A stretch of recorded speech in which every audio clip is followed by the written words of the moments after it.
Streaming. Episode 2, Dungeons and Dragon Turtles. Last week you left off where you were keeping watch at the rear of the ship, and a island was spotted in the far distance. And it turned out not to be an island. It turned out to be a giant dragon turtle heading directly towards your ship. There's several crew members with you at present. What do you do? The dragon turtle is following you quite close, regarding all of you. Does it look hostile? Apart from the fact it looks massive. I mean, it's a dragon turtle. It's not saying anything. But how much about dragon turtles do we know? I don't know much about dragon turtles. So they could all be friendly. Good point. Yeah, who would know about dragon turtles? Would I? I'm part well, I am turtle. It's part turtle, isn't it? You're like cousins. Turtle, which means tortoise, really. Oh, so we're not even like. Oh. Well, whoever feels a character would know about dragon turtles. Let's have a history check. I've got a number in my mind. Whoever's gonna roll, tell me why you think you might know. Oh, can I roll for just because I've got proficiency in nature? Nope. Oh. Can I roll because I know it's a metagame? I know what's about that. I think mine would possibly know something. I don't think it'd know. You've got the highest chance, I would guess. I don't know about Craig. But not for my history. I mean, he's a scholar and has researched Chult, but not specifically dragon turtles. You know, you wouldn't just know one lives there, would you? Let's have a history check with a DC of 22 for Elias, and the same for Yim. Has it got to be 22? Yes. Oh, thought I'd got it then. Well, you got the 2 part. Close. Oh, hang on, I can't hear. Sorry, I think like I'm shouted. I'm just turning that down a bit. Pete, you're gonna have to tell me, give me some instruction. I mean, if you're struggling, just double click your token. Yeah, and then click history. Got it. Character sheet. Back to the character sheet. History. I might do a guidance on myself as well. Yeah. Yeah. Why not? Because I don't have any. You draw some inner power to just literally just to try and remember. What's that? 1d4. That's a 13. 13. It wouldn't matter anyway, would it? Or would it? You try to call to mind anything that you might have heard about dragon turtles, but despite thoroughly researching Chult, this tidbit eludes you, Elias.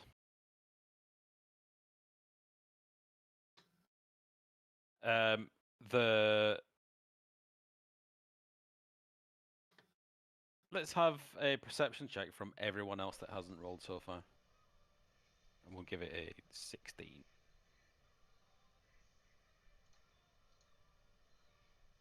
History, did you say? No, perception. Perception, sorry. Quinn has it.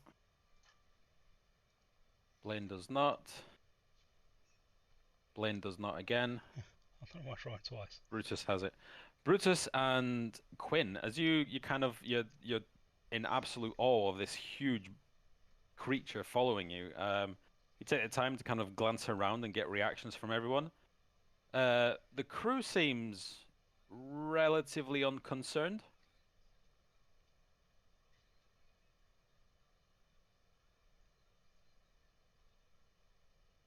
See that? And Quinn looks at Brutus going, that. Say that again. Sorry. Has anybody apart from us, the crew, noticed it, or is it just us that's No, the crew are kind of looking at it like you were watching the whales the other night, kind of, oh yeah, look, it's a dragon turtle. Oh.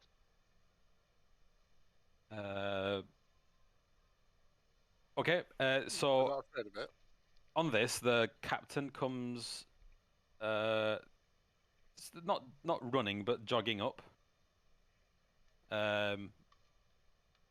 She looks at the dragon turtle, and as soon as the dragon turtle sees her, and she sees it, she just kind of shrugs to it and goes, "What?" And it looks to one side, and then it dives down below the water. And she looks up to the crow's nest and screams, "Crow's nest, what do you see?" And she points to port side with the same way that the turtle was looking. Crow's nest shouts down, "Captain, pirates!" And just as he shouts "pirates," you feel the whole ship lurches as there's a crashing sound from the front of the ship. And the captain shouts, "To arms! We are being boarded!" All crumbs. Oh, crumbs. All crumbs. As we roll for initiative. You all look to the front of the ship as you see. I'm going to roll those two pirates together. You all look to the front of the ship as you see that a smaller but still substantial ship has basically latched onto the front of your ship, and you're kind of locked in this weird dance macabre between your two ships, as pirates from the other ship begin they throw a plank down and begin boarding. Let's roll some things.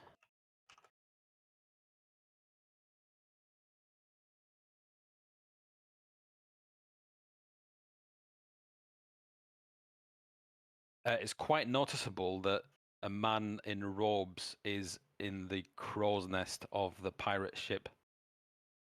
Red robes, Peter. Not red robes. Okay. Kind of tattered robes, but it's not a tunic like what you'd expect a seafaring person to Yeah. to be wearing. Right. So you've got some ladders to climb up. Blaine is first.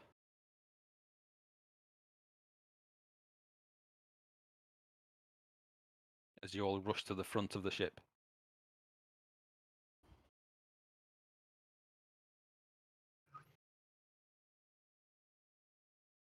Blaine? Sorry, I was on mute. Yay! Yay, winning. Well, it's either that or you get to hear me clear my throat. I'm Yeah. going to wait my turn. As I'm Am not I missing Hmm? someone on here? Somebody missing a token? There's only 4. I see 5. On the screen? Ah, there you are. Oh, because I had Brutus. Oh, Sorry, the just tokens. let me move Brutus a bit. Yep, sorry. Go on. Um, Blaine. Yeah. So there's steps here and here, ladders rather, Okay. to get up to the forecastle. I'll go up to the forecastle Forecastle. then. Oh, nice.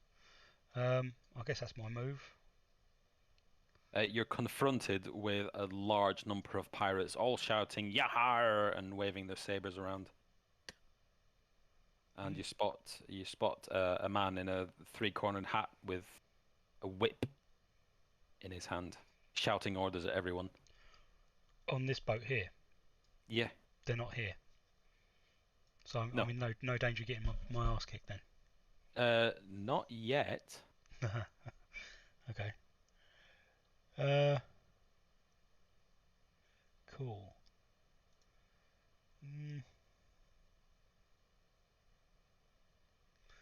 Yeah. I think I'm going to cast Fairy Fire on the captain, dude. Okay. Hang on. Cast spell. Saving throw of 13 dexterity, please. Of the captain.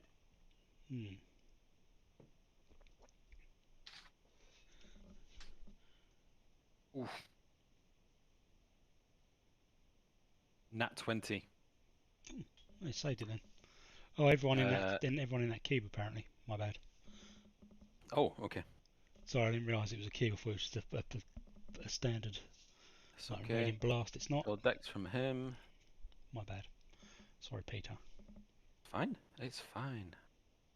So he fails. So he's got Fairy Fired. I don't know what the icon for Fairy Fire is. He lights up a violet colour. Does he? Yeah. Let's see if I can find the violet colour on here. Light it up. Any attack roll against an affected creature or object has advantage if the attacker can see it. An affected creature or object can't benefit from being invisible. He's going to roll one.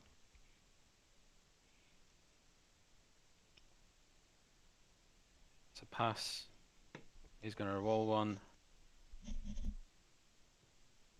What's that hissing sound? Or is it Megan again? He's passed. I thought it was like some sort of animated water or something. Or anything. Someone's left the tap on. Saving throw. What's that? Am I making a lot of noise? There's some kind of hissing from you. For God's sake. So he's failed and...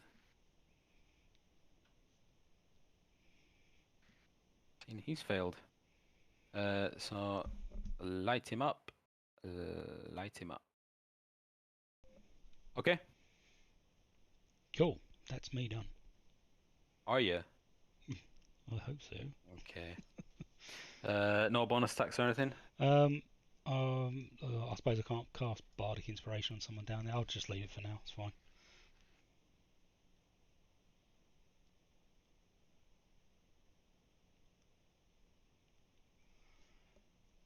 Cool.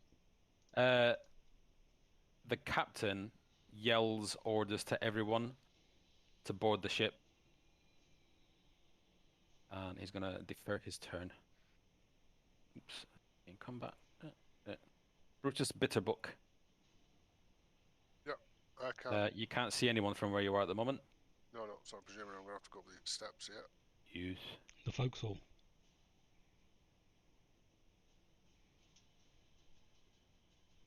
I thought we were on there, right. Okay. Surprise! Um, What, you've boarded their ship? I wasn't too sure, you know, with map. I thought the ship was facing the other way and this was the back of the ship. So I got up the steps. Because then you Now said, you know. yeah, you said we'd gone into front, they got into front of us. Couldn't work it out in the end. Anyway. Who's best to go for it? What's the range on this? 60 foot, that'll do.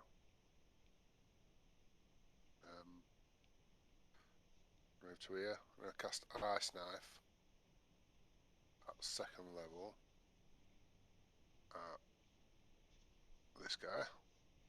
Okay. Right.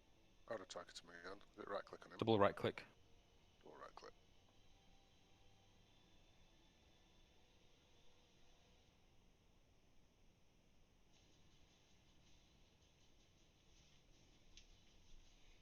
Oh no! It's only a 10. What? You what? I have to do a dex. I have to do a dex saving throw. Gonna Yeah, hit. but I thought that were going to hit more than just him. What do you mean? What's he not hitting? You have to do in the captain as well. I mean, these three They're are all within within- 5 feet. Right, yeah, that's what I expected. That's fine. Right, so he rolls. What's he rolling? I'll roll my attack first. Okay. I can't see my dice. You don't want to. That was a 7. Was a 7. Right, so hit or miss. I roll 2d6. Oh no. 3d6, it's level 2. Saving throw of 13 dexterity. From the surrounding people. Yeah. From everyone within the radius, yeah. Dex. Throw, saving throw. What is it? 13? Yeah. What's the fairy fire do again? What's the what, sorry? To Mike. It basically gives advantage to attacks. Ah, it's not that kind of attack then. Any attack roll against an affected creature. Right, right. Okay, so that's that one, and then the last one. Saving throw normal.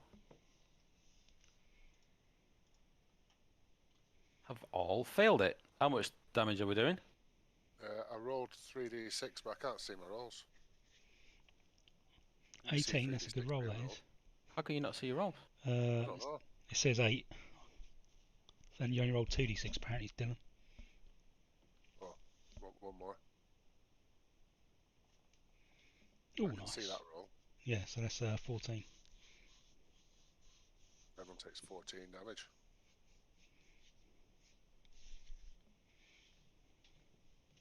Uh, 14. Yeah. Yowza. Oh That's the best that one's ever worked out. shit! I can't press enter to remove the.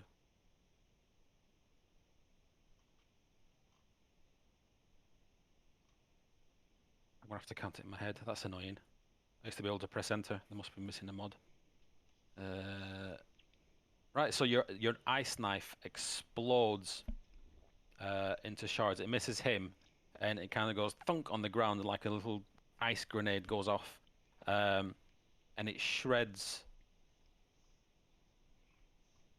It shreds these two pirates that just happen to be idly standing around it. But the captain is relatively unscathed. Is that you done?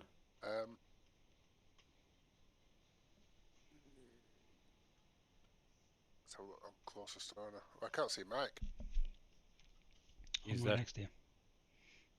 You might need to reload your page, Dylan. It sounds like nothing's working for you. Yeah. Yeah, we'll do. Mike's standing directly next to you, if that helps. To your left. Directly next to me. Right. I'll reload my page in a sec. Where did I start off? 1, 2, 4, 5. No, I can't move anymore. Yeah, that's it. I'm going to stay there, yeah. Okay. Yim.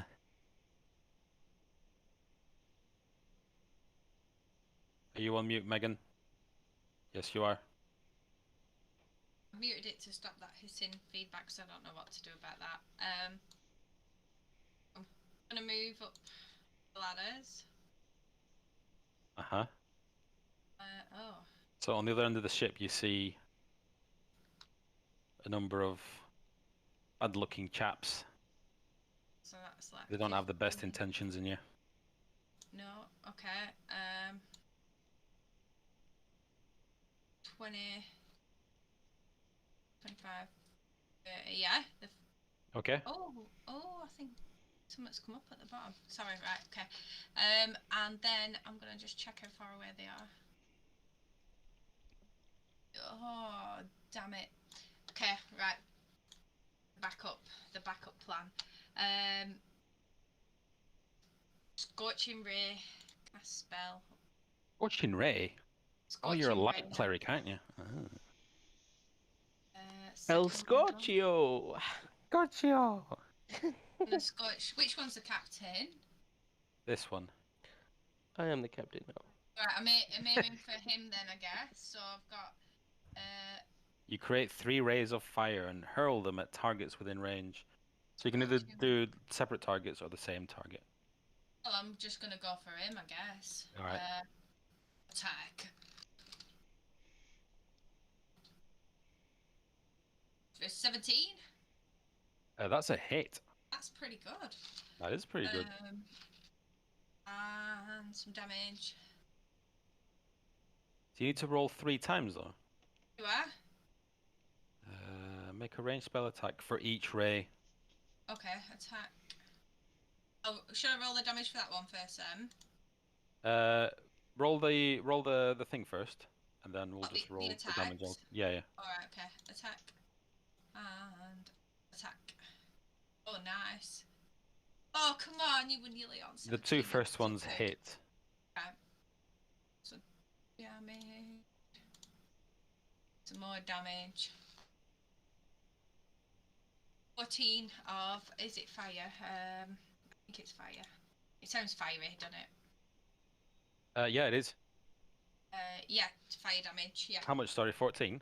14 fire damage on that, was it that guy that's the That's the captain. Yeah. yeah, him, please. I've used this thing your at the hands. bottom, so will it mark it? Your Sorry. hands. What? Does it mark it itself? Mark what itself? My spell slots. If you've clicked the use spell slot, Okay, then yeah. I'll check it in a sec. Sorry. Go on. It's all right. Your hands move outward in a semicircle, and like spokes of a wheel, lances of pure flame jet outward towards the pirate captain. As he takes quite a lot of damage. Next up, is that you done? Yes, thank you. Next up, this pirate is gonna go 5, 10, 15, 20 is gonna square up with Brutus Bitterbook.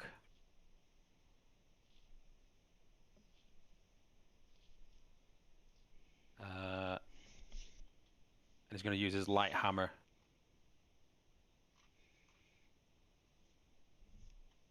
Why can't I see past this bit either, by the way? There's like a line along here that I just can't see past. Yeah. At Because all. you're on the main deck, which is lower down. Unbelievable, Jeff. Unbelievable. How big's the bloody ladder? I don't believe it. That's a 10. Brutus Bitterbook. I'm guessing that's a miss. Are you on So, mute? Yeah. I was on mute, I think, but yeah, that's a miss. Okay, so he swings his hammer at you, but you kind of duck it quite easily. And next up is, in fact, all those pirates are going to move forward. 5, 10, 15, 20, 25, 30.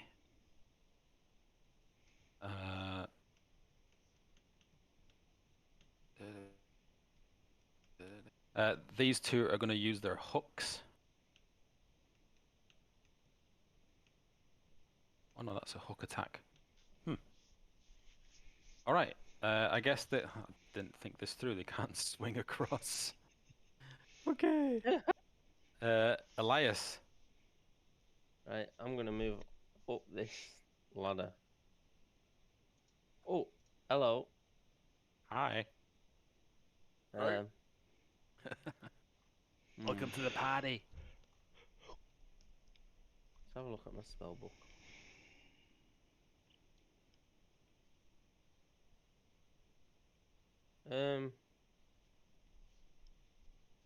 Okay.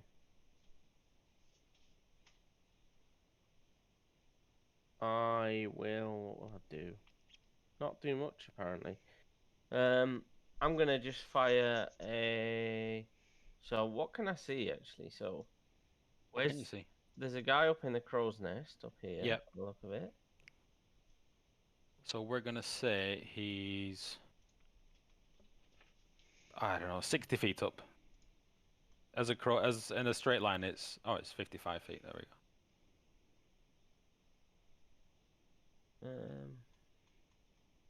go. Okay. I will. In which case, I am just going to fire a magic missile at this fellow right in front of me. Seems like the most obvious target. Okay.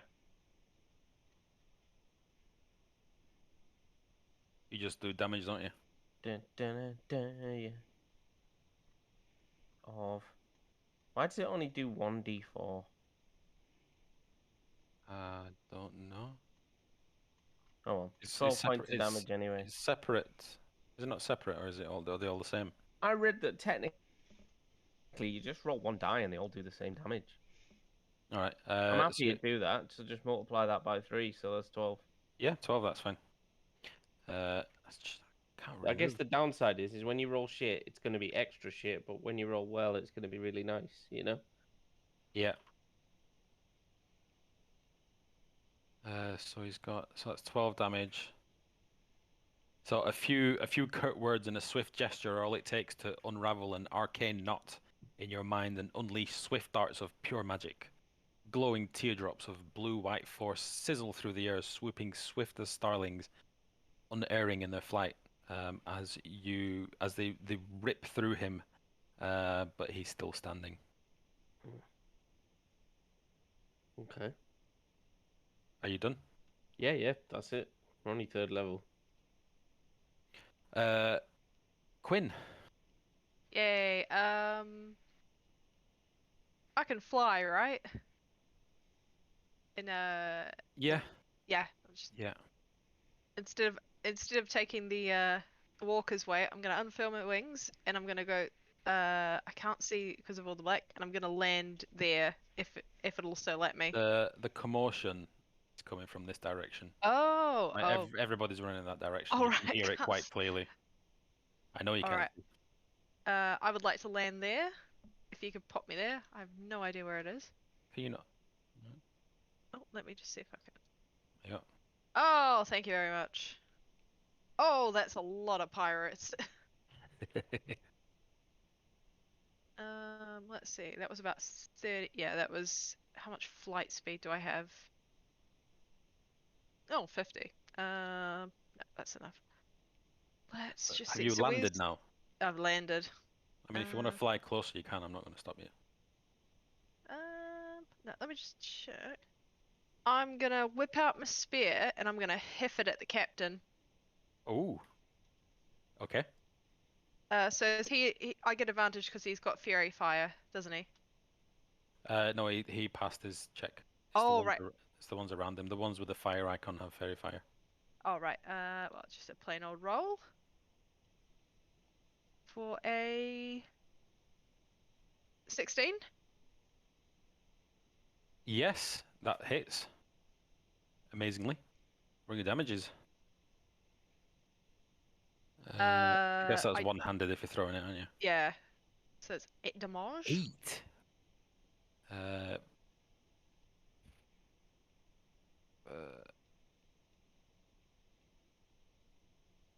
Your arrow hits him square in the shoulder, and he breaks it off.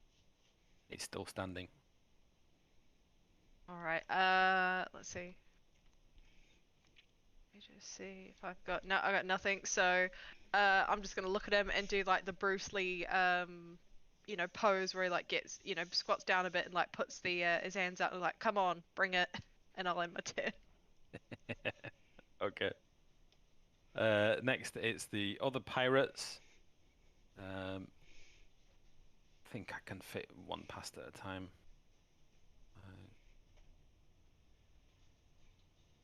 20, 25, 30. This one's going to move to here and is going to attack Blaine with his longsword. Twice. You can try.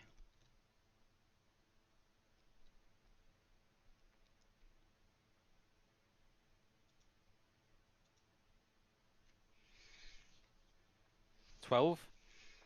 There's a miss.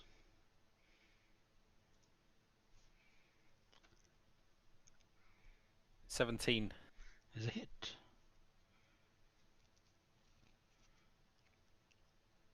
He slashes you for 6 points of damage. Right. Okay. 18 points of damage. How have I changed my hit points on this? 18. Yeah, you Got it. I I've done it. can't Fine. remember which. Fine, I can't fine. remember which mod it is. It's fine. I've done it, Dave. I need it for me. I need Alright. it for me as well. He's gonna move 5, 10, 15, 20, 25 there, and then I guess they're all gonna stack up because they haven't got hooks God, it's like the 300 again. to hook the ships. And the deck wizard is gonna take his turn.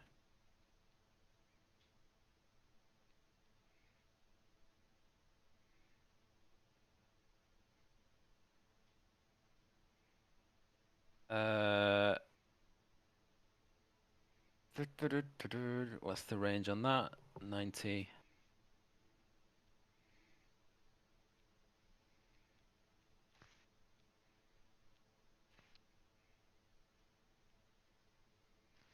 Bear with me.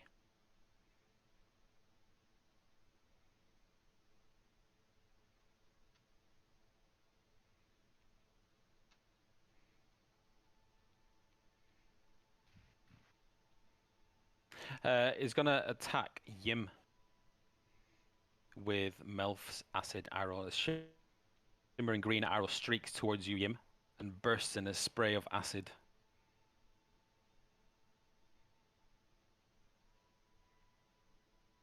Don't crit. Cute. 14. Megan, you're on mute. Megan, you're on mute. Are you talking to me? Yeah, Yim. I can't hear you properly. The music's too loud. Apologies. If the music's ever too loud, just say turn it down. All because right, sorry. I will. Is it a global thing? You can turn it down for yourself in the volume control You're settings. moving it now. Am I? Yeah, well, I'm Yeah. moving it for Have everyone. I've not turned it for everyone then, just me there. Correct. Right, okay. Sorry about Apologies. So a green arrow of acid streaks towards you. that. Right. 14, I'm guessing, is a miss. No, it'll just ping off my shell. So yeah, so you see it coming and you kind of turn at the last second as it pings off your shell, and kind of explodes and hits the deck all around you. Oh, that's not good. But you are safe for the time being. Just as that happens, you hear from behind you, Captain Drakasha shout, "Loose!" as you hear a load of thwacks coming from behind, and a hail of arrows rains down on the pirates in front of you on the other ship. As excuse me, 6 of them that are on the edge of the ship fall into the sea, pierced with arrows. Sorry, 5 of them, not 6 of them. And it is now Blaine's turn.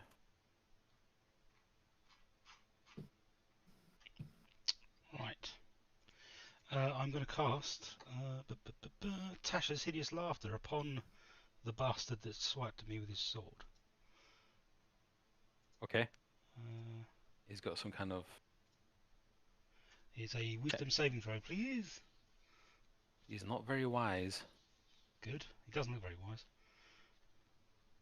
Ooh, 15? It's a pass. Ah.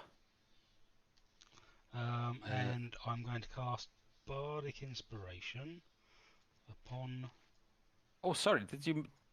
Oh, that one, sorry, I did the wrong one. I did the wrong one. He's even less wise. I'm going to do it again. Saving throw, normal. That's a 7. That's a fail. That is a fail. So go on. He falls prone, becoming incapacitated and unable to stand up for the duration, pissing himself with laughter at everything. What does it look like, this thing that you're doing? I just say, son, you're so ugly, I bet your mama had to tie a pork chop to your neck for the neighborhood dog to play with you. And he starts laughing, and he can't stop. And he falls to the ground, cackling himself with laughter. And he can't stop. He falls. He doesn't understand. Like, his eyes are saying, "Well, that wasn't funny," but his face is saying, "That's the funniest thing I've heard in a long time." Yeah, he basically looks like you know how the victims of the Joker's gas in Batman, they just start laughing uncontrollably, one. can't, and they got this That's really the big one. rictus grin on their face, but they keep laughing. So yeah, he's prone and incapacitated. He has to roll a saving throw every turn. Okay. Is he taking damage? No, he's not, is he? No. Oh shit! I forgot to make the pirate captain go last time. Never mind. It's the pirate captain's turn. Who? What's the range on that? The range on that is 10 feet. He's gonna jump on the prow of the ship.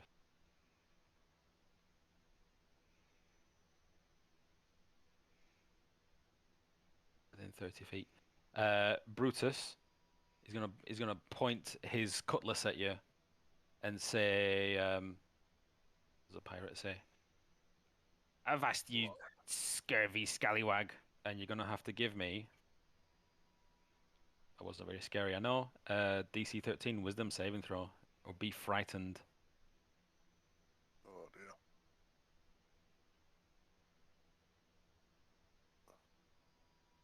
Where's the wisdom on this? You just click whiz on your. Oh yeah. Saving throw, yeah. Yeah.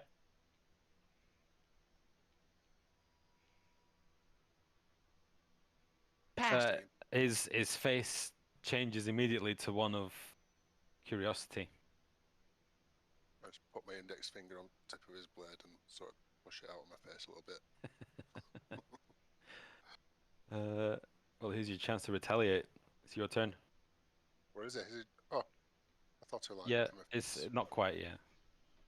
Oh, I'll do it there. As a bonus action, I'm going to wild shape Okay. into a. Oh I'm gonna God. go, What are you gonna say?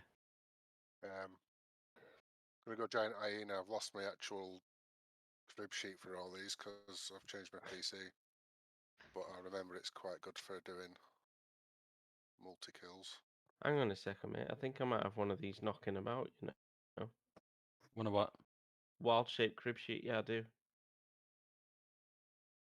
Good keeping everything on your hard drive, innit? Yeah, go. don't just wipe it all. There you go. You're a giant hyena. Unfortunately, I've not got a good enough picture. It'll do. Looks scary. There you go. Pop down Discord Cheers. for you. Nice one. Here we go. So the pirate that's like sort of under me. Yep. I'm going to bite with my rampage. You know what? Bite it. Bite the scurvy dog.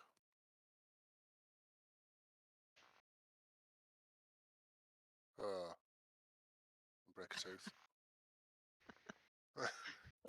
Hang about. So, Did everyone just hear that? Yeah. Oh. it's quite funny, isn't it? Yeah, I like it. Elias is going to use Chronal Shift to allow you to re-roll that ability. Whoa. Nice. What is that? Some kind of magic?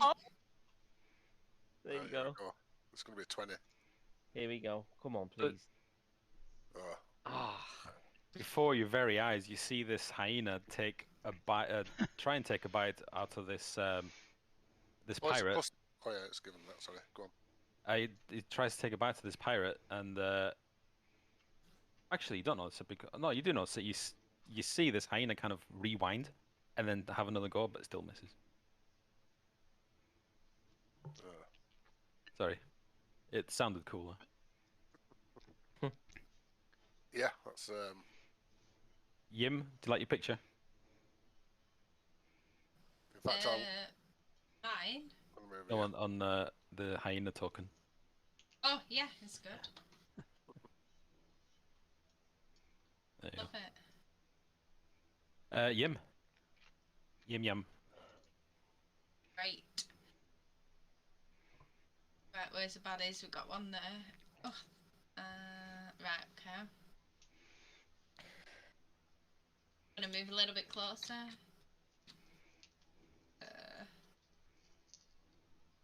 To get this guy. And I'm gonna Double right click him. double right. There you go. Oh yes. Fairy fire him. Oh, right. You've got DC 14 dexterity. I'm gonna give you a chance because you've never used this before. I'm gonna give you a chance to reconsider doing Okay. that. If you read the text, Okay. you're gonna do the same to your friends. Yeah. All right. I'll take it back. Sorry, guys.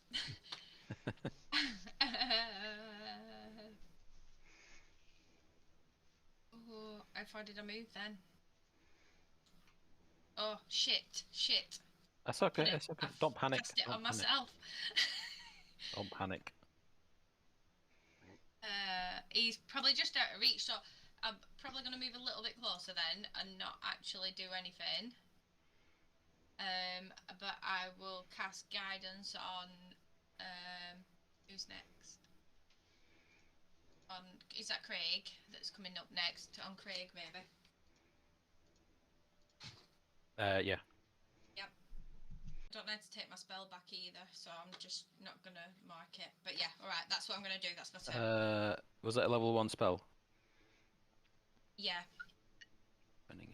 Fairy It's, fire. it's Sorry, marked it on here. But... I'll put your spell back. It's alright. All right. You just changed the 2 to a 3. That's all. You could do it yourself. Oh, I'm on that bottom bit. Right. Okay. Okay. So you cast guidance on Elias, right? Yeah. It's the pirate's turn in front. Well, it's the very few remaining pirates. He's gonna attack the giant hyena with his hook.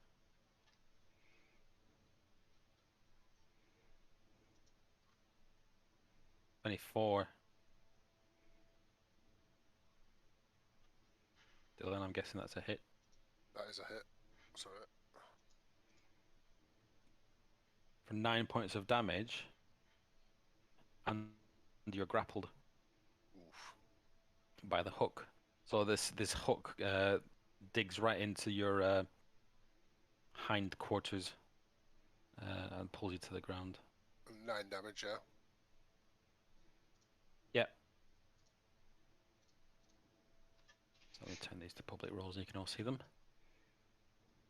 And the other one is gonna come round here. In fact, he's gonna do a DC 13 acrobatics to see if he quite deftly hops over the edge of the ship and hits you with a light hammer. Dylan. Yep. Is it the 22 roll, yeah? 22. Okay, hit. For 6 points of damage. Bludgeoning. If that matters. No, I don't think so. Okay. And then it is Elias. Okay.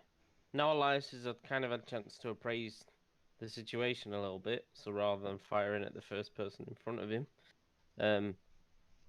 he notices the battle wizard, so he's gonna be the one getting it this time. Yeah, Elias is going to realize that if another one of those acid splashes comes down, it's going to be a disaster for most of you.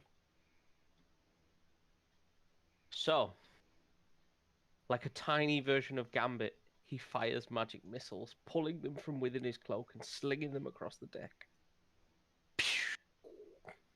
Here we go. 15 damage.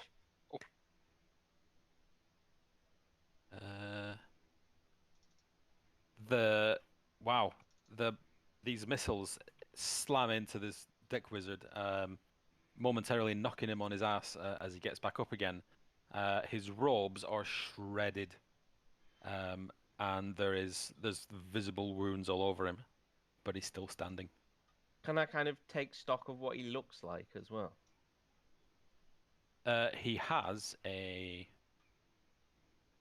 He's got like a trident tattoo on his forehead, and his eyes are like they're red, but like angry red. Yeah. Like he's got an eye ulcer. Yes. He looks like me. Topical. Is that you done? Yeah, that's the life of a low-level caster, I'm afraid. Quinn. Right. Just a question. Can I dash if I fly? Which is a Yeah, I mean, it's just you double your flight speed, isn't it? okay. So I can use a key point to take a dash action. So I will, and I am going to fly up to this man in the crow's nest. So that's 60 feet. So movement. Nope. So you Won't let me. key point gives you a dash, like a free dash. Yeah, but I have to. Cool. Yeah. So Step I'm of the wind, isn't it? I think. Um. Yeah, it is step of the wind. Yep. If this is literally a flying death kick, I'm gonna be so impressed. I can't even tell you. It is going to be a flying kick. So I want to kick it. I want to kick him off the crow's nest, and I want him to Wilhelm scream as he does. So I don't know what would a kick. I imagine a kick would be an unarmed strike. I don't know what a Wilhelm scream is. Before we do that, I'm just gonna Google it real quick. What Oh, the shit. scream? There's a 3-minute compilation. Let me get an idea.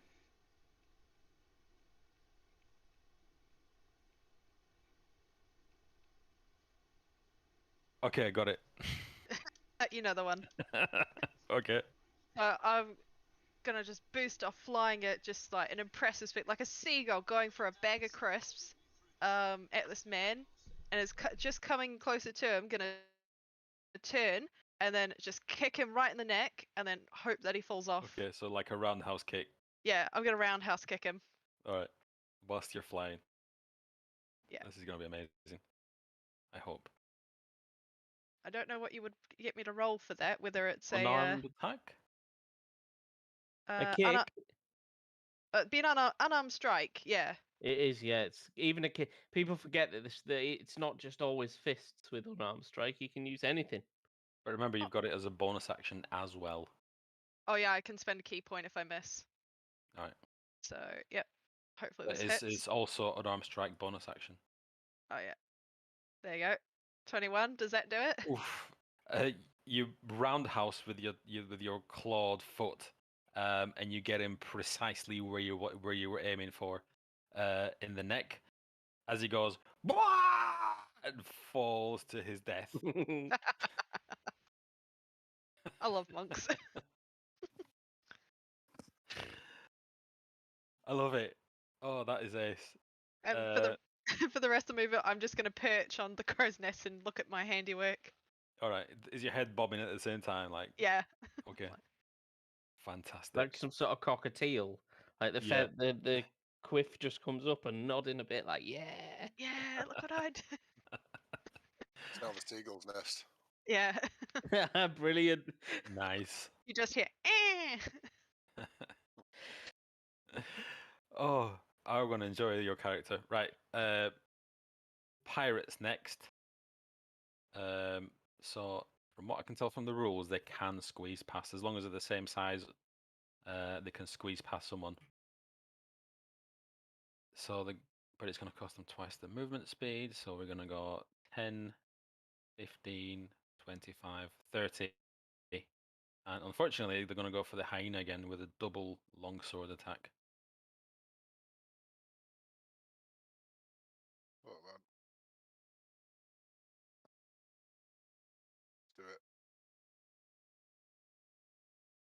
11. That's a miss. That's another miss. That's another miss. So this, no matter how much they slash at this huge hyena that somehow ended up on the deck of this ship, it can't land a single blow.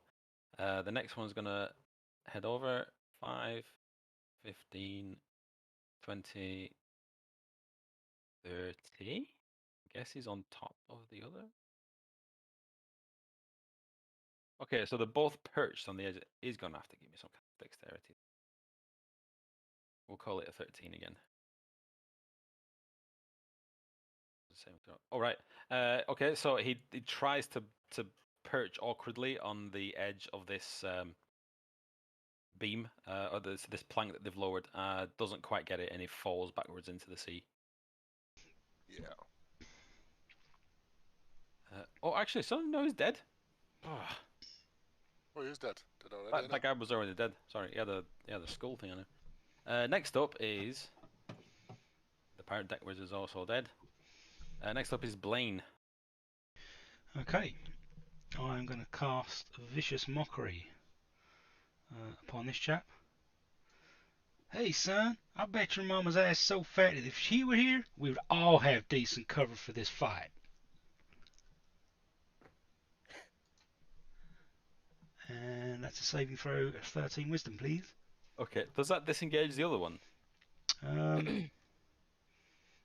I don't think so. Are you Vicious Mockery. It's not a concentration. Oh, is it not? Okay, No.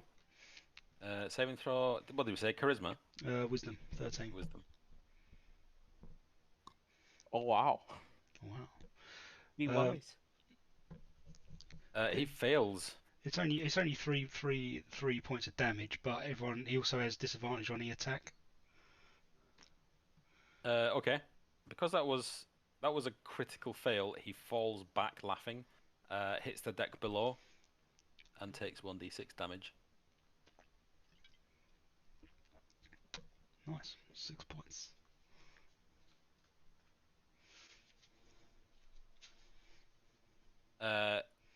And is prone. And I'm going to cast... Where is it? Bardic Inspiration upon Dylan. Having played a bard, Mike, I'll have to impart some wisdom on you, and that is always remind the player that they've got a bardic inspiration because they're gonna forget. I will. You get a DC What 6. does it do? You get a bonus D6 for any ability check, attack roll, or saving throw. Back. Ability and what? You could do with some sort of token or marker in Foundry, Peter, if you could find some sort of mod for it. Because I tend to hand out physical ones when we're around the table, just to remind What people. happens, Mike? What happens when you double right click and cast it? Hang on. So double right click on Dylan's token and then cast your spell. Damage. Yeah. It hasn't done anything. I'll put empowered. There you are. Oh. The guy. The hook. Oh no, the hook guy's still alive. I just remember that you need to roll an escape thing, Dylan. Okay. Is that you done, Mike? Yeah, it's me done. Okay. It's the captain's turn. Who is gonna get his whip out? Kinky.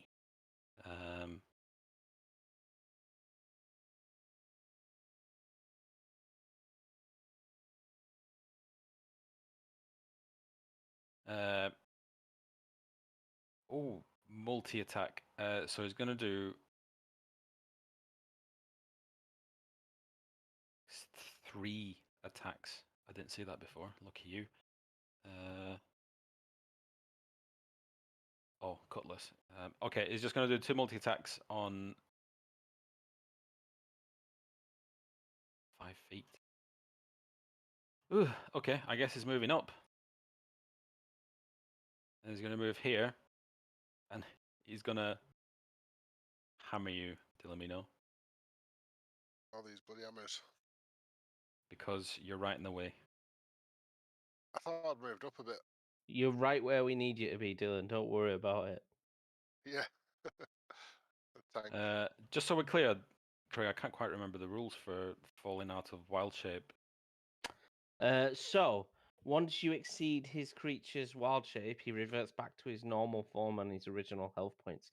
And any damage over the original health pool of his wild shape carries over to his normal health. All right. Okay. Gonna hurt. He's gonna do 2 whip attacks. It's a Good miss. luck, though. Critical miss. I've looked and hyenas are sick. Are they? Oh, okay.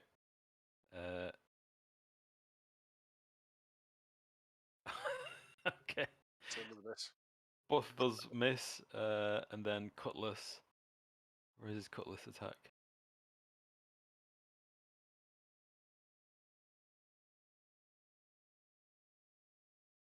Oh, that's a hit. That's a hit Yep. for 7 points of slashing damage.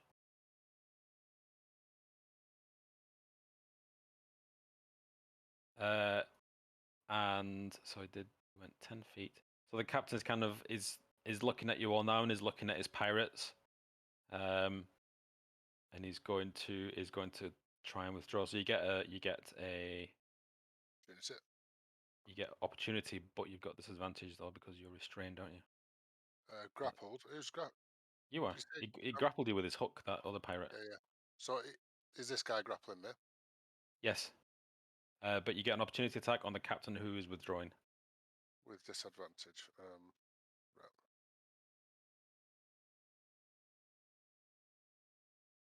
Oh, God.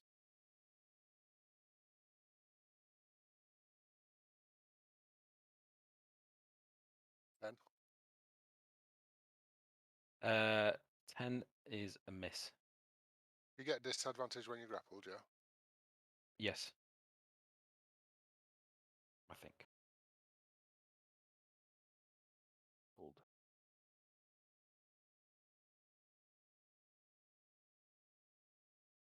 Grappled creature speed is 0. The condition ends if you're incapacitated.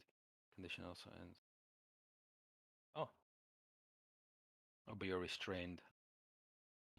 Restrained creature 0. Can't benefit from any bonus to its speed. Attack rolls against the advantage. Forgot about that. And you have disadvantage on your attack rolls. Yeah. And you also have disadvantage on dexterity saving throws.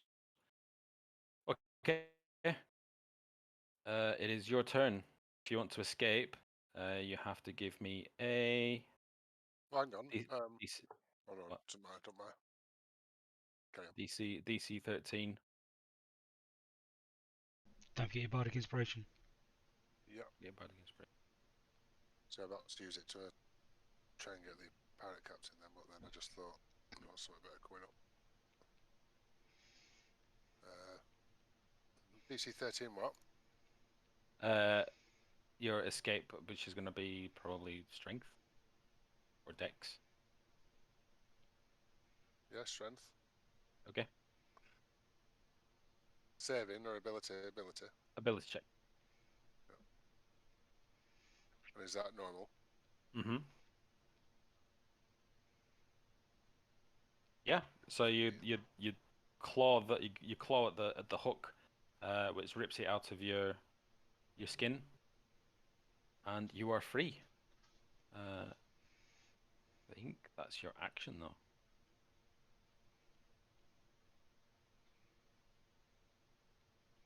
Have you got any bonus actions or anything? No. So let me double check this description because it's not very good description. Condition, strength.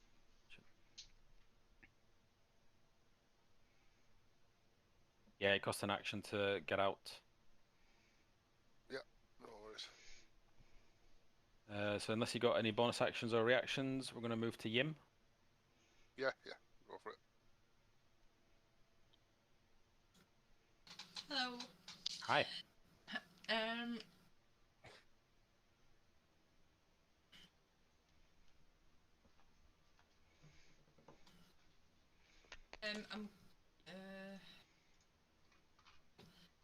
gonna go for this guy, but I'm gonna move a bit closer then, and get him with some kind of weapon. I think I've got a mace.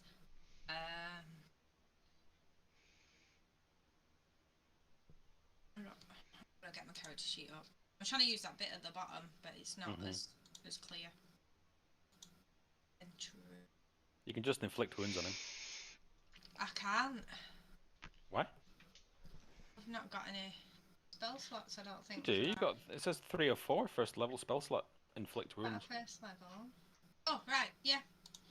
That's a lot more powerful, quite a lot more powerful than the It's other a one. little bit in it, yeah. No, we'll go for that then. Alright.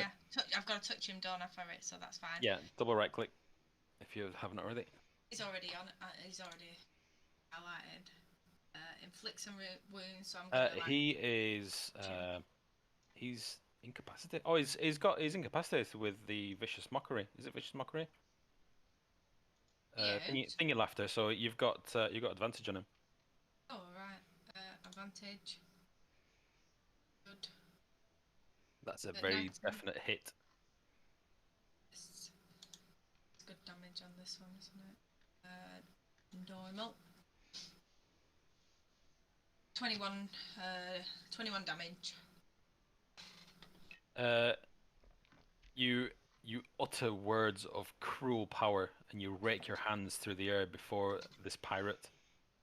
Magic follows in your hand's wake, forming a great claw that glimmers in the air in the blink of an eye. This necromancy seeks to rend armor, unstitch flesh, and crush bone. As you do 3d10. As you bring it down on him. Oh my god. And just turn him into pulp. And this ex-pirate is now just a pile of gruel sitting on the deck. Well, that's pretty brutal, isn't it? That is brutal. Yeah. So he's not there anymore. You necromancer, you. Yeah. No, that'll do for now then. I think that'll do. That'll do, pig. That'll do. The pirates. The pirates are going to carry on trying to hook this giant hyena, as the captain orders them to do.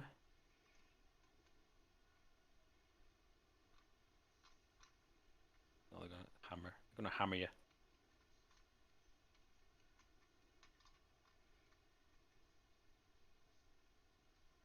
$24.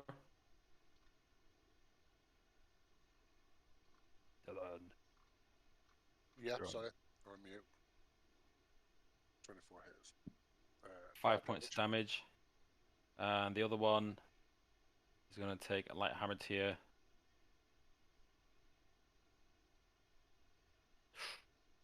For a crit. Yep. Oh. So that's going to be... I mean, I wouldn't worry too much because it's not exactly a powerful weapon. It's a 1d4, so that's 6 plus 4, 10 points of damage. 10? Yeah. Yep. Elias. Alrighty. So Elias is the captain. Did Meg squash the captain? No, the captain's running away. The captain Bravely turned his tail and fled. is not running away. I'm telling you that. All right. So time for some more of those magic missiles. So let's go. I'm gonna cast this at 2nd level. Take that, you son of a bitch.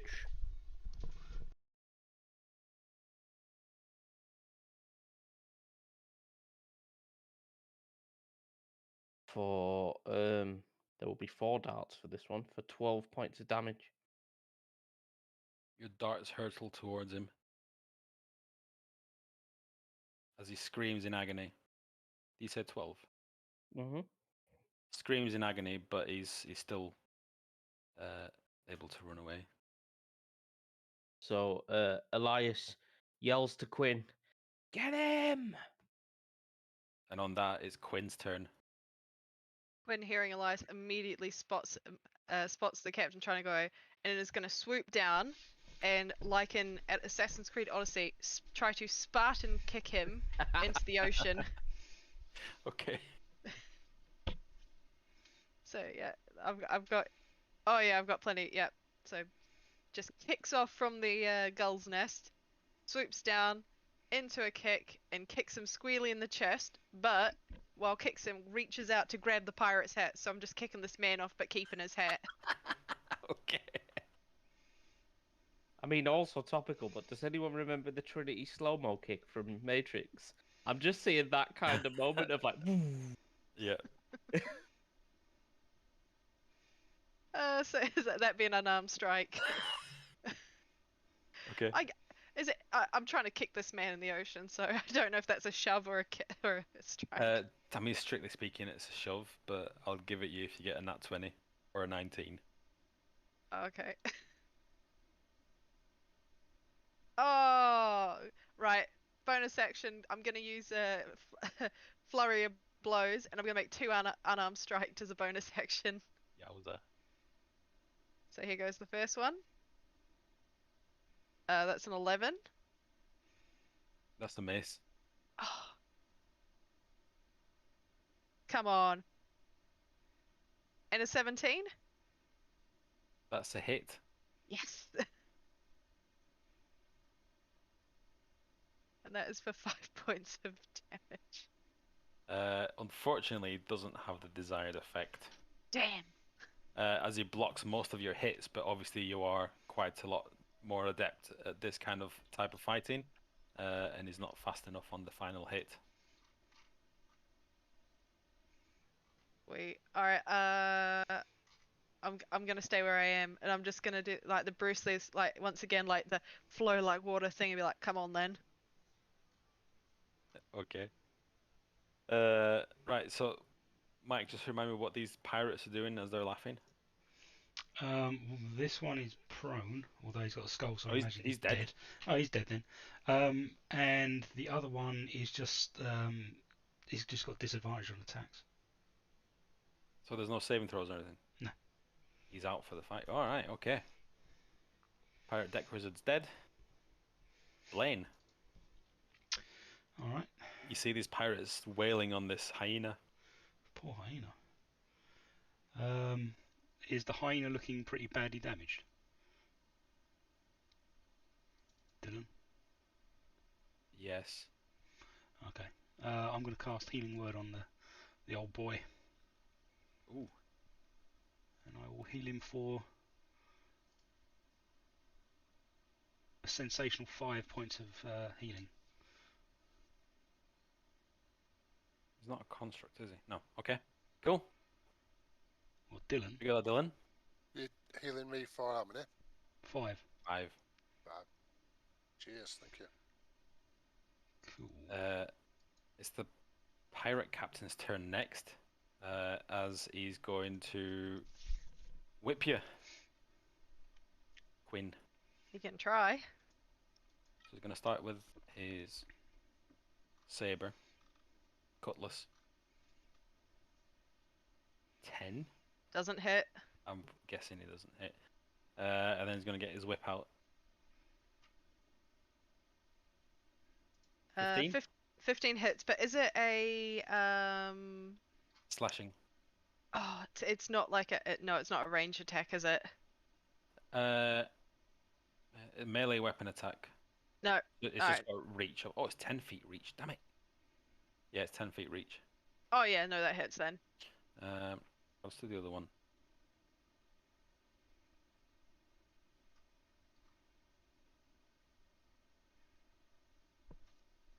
I guess they both hit. Yes, they both hit. Where's my... Ooh, where's my damage? You don't deserve damage.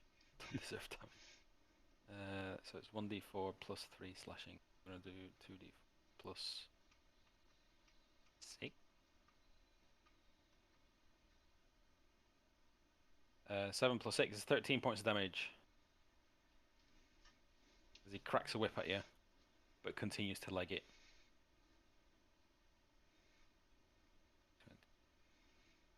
Get your opportunity attack.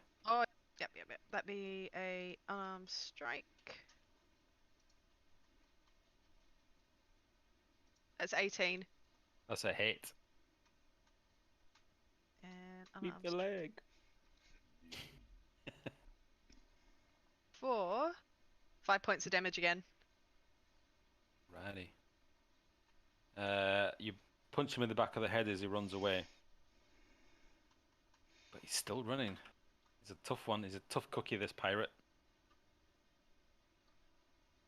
Brutus, finally your turn Hey, with your bardic inspiration. I know I might get to use it.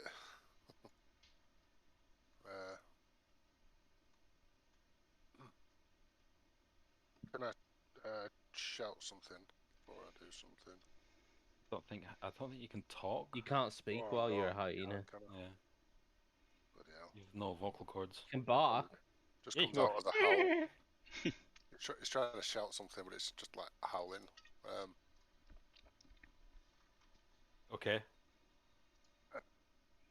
And then? These two guys are still alive, yeah? Yep. Yes, I'm going to bite this one that's in the way. So the bardic inspiration is for the attack roll, isn't it? Just in I case think- it misses. I think you can choose when to use it. Can I use it on damage? Is it just Might. attack ability or Mike? What's up? the bardic inspiration? Attack ability or Attack, save and throw, or oh crap. I think it were ability.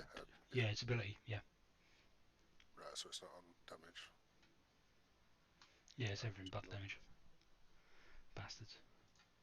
But the girl. Shit. So that's that. Also, just to let you know, initiative's considered an ability check. Just something to consider. What is? Initiative. Yeah, it is. All right, right. How long does bardic inspiration last? 800 years. Um, 84 years.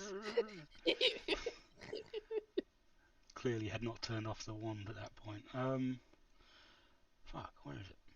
That's a miss, Dillamino. I'm going to use my bardic Hello. inspiration then. Thought you might.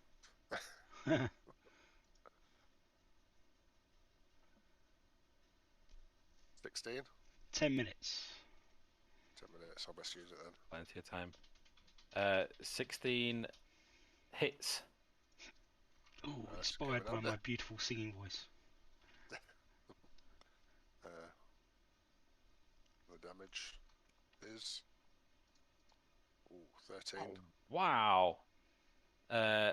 You open your huge jaw, since you're a giant hyena, and bite him in half.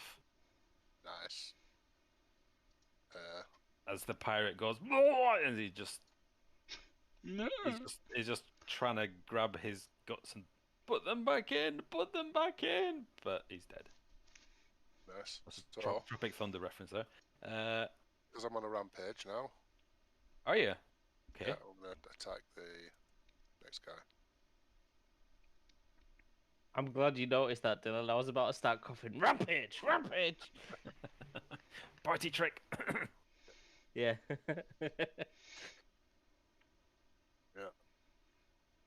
So what do you do? Do you attack the other one? Oh, look at that. He gets a Blender free mesh. move and attack, basically, as a bonus action. Oh, nice. If he reduces something to 0 health. 23 is a hit. If I can kill this one. Yes, pirate. Captain. Ooh. 10? And I mean, you bite his hand, and he's like, "Oh, that's me, hook hand." But he's all right. So it wasn't actually his hand. This pirate's actually a T-1000. You've wrecked his hook hand. That was his best hand. Fuck, we've been boarded by Abu Hamza. Can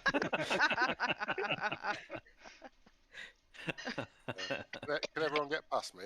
Or can Left to Pharaoh. I'm just going to move back one, so I don't get an opportunity attack. Okay. Yim. The giant hyena has moved in front of him. Oh, sorry. Try to move it out of the way. Yep, perfect. I don't. I won't be able to fit between these guys, would I? Yeah, you can. I can. It just costs you double movement, so it'll cost you 10 feet to get through that. 10 feet. Okay. Okay, let's do it then. I just kind of want to Yeah, that's fine. Go on. get to there anyway. And then get this guy, I suppose, with some inflicting woundness. Come on. Pop up, stop popping up. A spell.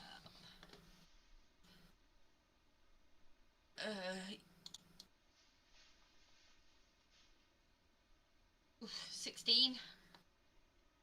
That hits. Yeah. Yeah. What are you hitting him with? In my I have to hit him with something. My mace, maybe, but like with inflict wounds, so I'm not really doing mace damage. Does that work? Oh, sorry, inflict wounds. You just do 3d10 damage. Oh, right. Yeah, it's so a I just spell. hit him It's with not my an hand. attack. Yeah. Yeah. I've got to touch him to do it. Yeah. Yeah. Right. Yeah. Okay. 12 points of damage. Once again, you evil necromancer. I have to find some more necromancy spells. Speak cruel words as a hand. I don't know. Slaps his head off, and he just drops to the ground, decapitated. Yeah, only Elias the is a captain bit remains. scared of Yim at this point. Like, that's a bit. Yeah, I think that's gonna be my favourite spell. That's some dark shit, you know. Yep.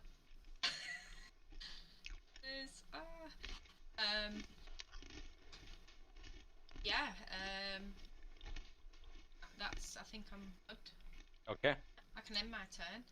There we go. Elias is next. Fucking Yim like that, just taking souls like a warlock. So it's fine.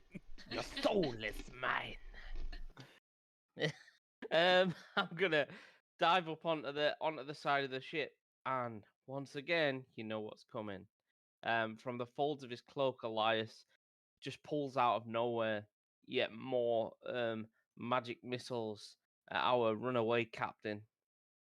Okay. So he gets 9 points of damage. 9 points of damage. Yes, sir. Your every single of one of those missiles hits, rips through him.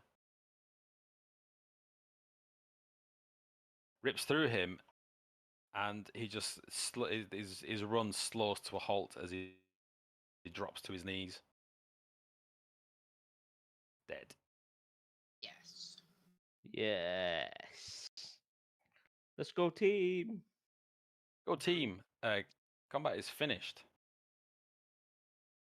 For several turns there, I forgot your artillery from the middle of the ship, but quite well on your own. I mean, let's be honest, you fired one volley and melted half of the pirates. Yeah. Okay. What do you do? Besides rejoicing. Are we alright to just take a quick break while I put my kids to bed and go have a wee? Yes, actually I need a drink as well.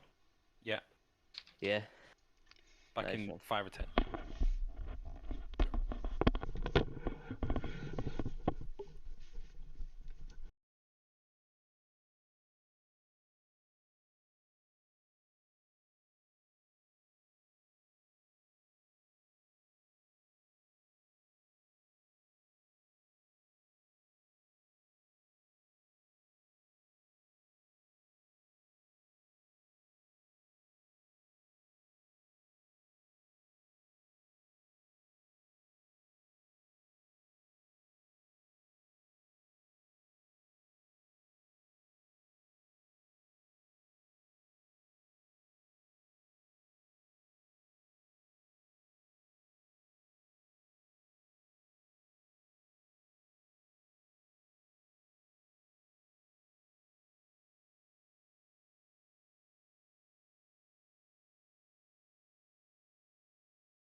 Right, I'm back. Hello. No. Grab a drink. What's that? Have you found a new interface? Um, I've not really noticed much change, mate. Up in the top left, you know where you've got your character selection button and your measuring thing? Yeah. Underneath that, you've got 2 cross swords now. Oh. Well, there you go. Oh, that's cool. I like that. You could have pointed that out before the bloody ad. Sorry, I forgot. I was too excited. It's fine. It's all good. And above your picture is a little arrow that points up. Mhm. If you click that, Ah. Oh, that's sweet. That's really neat looking. also you can drag and if you've got weapons, you can drag and drop them into the boxes above your character picture, the empty boxes. Let's try that. Or pretty much any ability you'll be using quite a lot. Oh yeah. So you can. And this is lifted right from Solasta. And then you click those 2 cross swords to put it away again.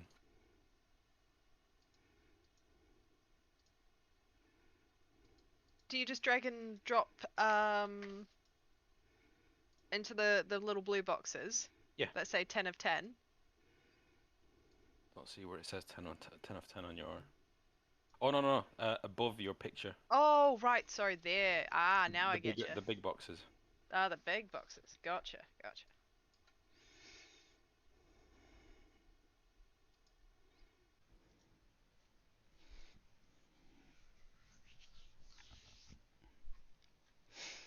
I love it because I can click on any of you and it changes to that. What's Whoever that? made this mod is really high quality. Which mod is it? In your, I'll take a screenshot of it and see. I swear kids say some creepy stuff. Why? What have your children said to you? Oh, Harvey said that he had a dream that some woman chased him up the stairs and was grabbing him, and he managed to kick her off but ran in the bedroom. And he said she came through the wall. I was like, fucking hell. Shit, someone's been watching some scary films. He doesn't watch anything like that though, Peter. That's the weird thing. I'm just like, where the hell has this come from? Do you know what I mean? Oh. He was like, I was going to come and get you, but it meant I'd have to go past her. I was like, fuck me. Jesus. Whew. Yeah. My cousin's daughter did the same thing though for about 6 years. She used to say some woman was stood in her bedroom at the Oh. end of her bed, just staring at her. Shit. That sounds like Yeah, I sleep paralysis. I know. Yeah. I said that's what I said to Harvey. I said sometimes when we're not quite asleep and not quite awake, we sometimes it feels like things are real but they're not. What's this? I can't see that. So do you press that button to actually switch it on? Yeah. Yeah. Okay, cool. I like that. That's pretty cool, isn't it? That's lifted directly from Solasta, the PC game, which I straight away when I started playing, I thought, wow, this is a really clever way Nice, of like clean interface, interface. yeah. And everybody's is different. I think I don't know When what we it- have a rest, can I actually fill my last spell in, Peter? I forgot to take my final spell that I should have had. Yeah. I Fill don't it know in if whenever you you want. want me to learn it through scrolls and stuff, and you want me to give you a list of stuff that I would like, and potentially you can then. What do you mean? Well, with wizards, technically, you don't just get spells. You're supposed to find them and read books to learn them. Did you know that? No. But most people just say, yeah, just take them because it's easier, because it's quite a job for the DM to sprinkle shit throughout the world for you to actually pick stuff up. Do you know what I mean? I mean, I've no problem doing that. It's not a problem at all. It's just it'll be a delay for you in getting your new spells. So you might have your long rest, and it could be a few days before you get the spell. Well, And- whatever. I'm easy. Like, It adds you're some not- flavour, doesn't it? It's something to play off, but It does, but when you're in the jungle, you're not just gonna find. yeah. There's Oh, certain it's places it'll candy. work and certain places it won't, you know? Yeah, I'd say you can just learn them. Just learn them fine.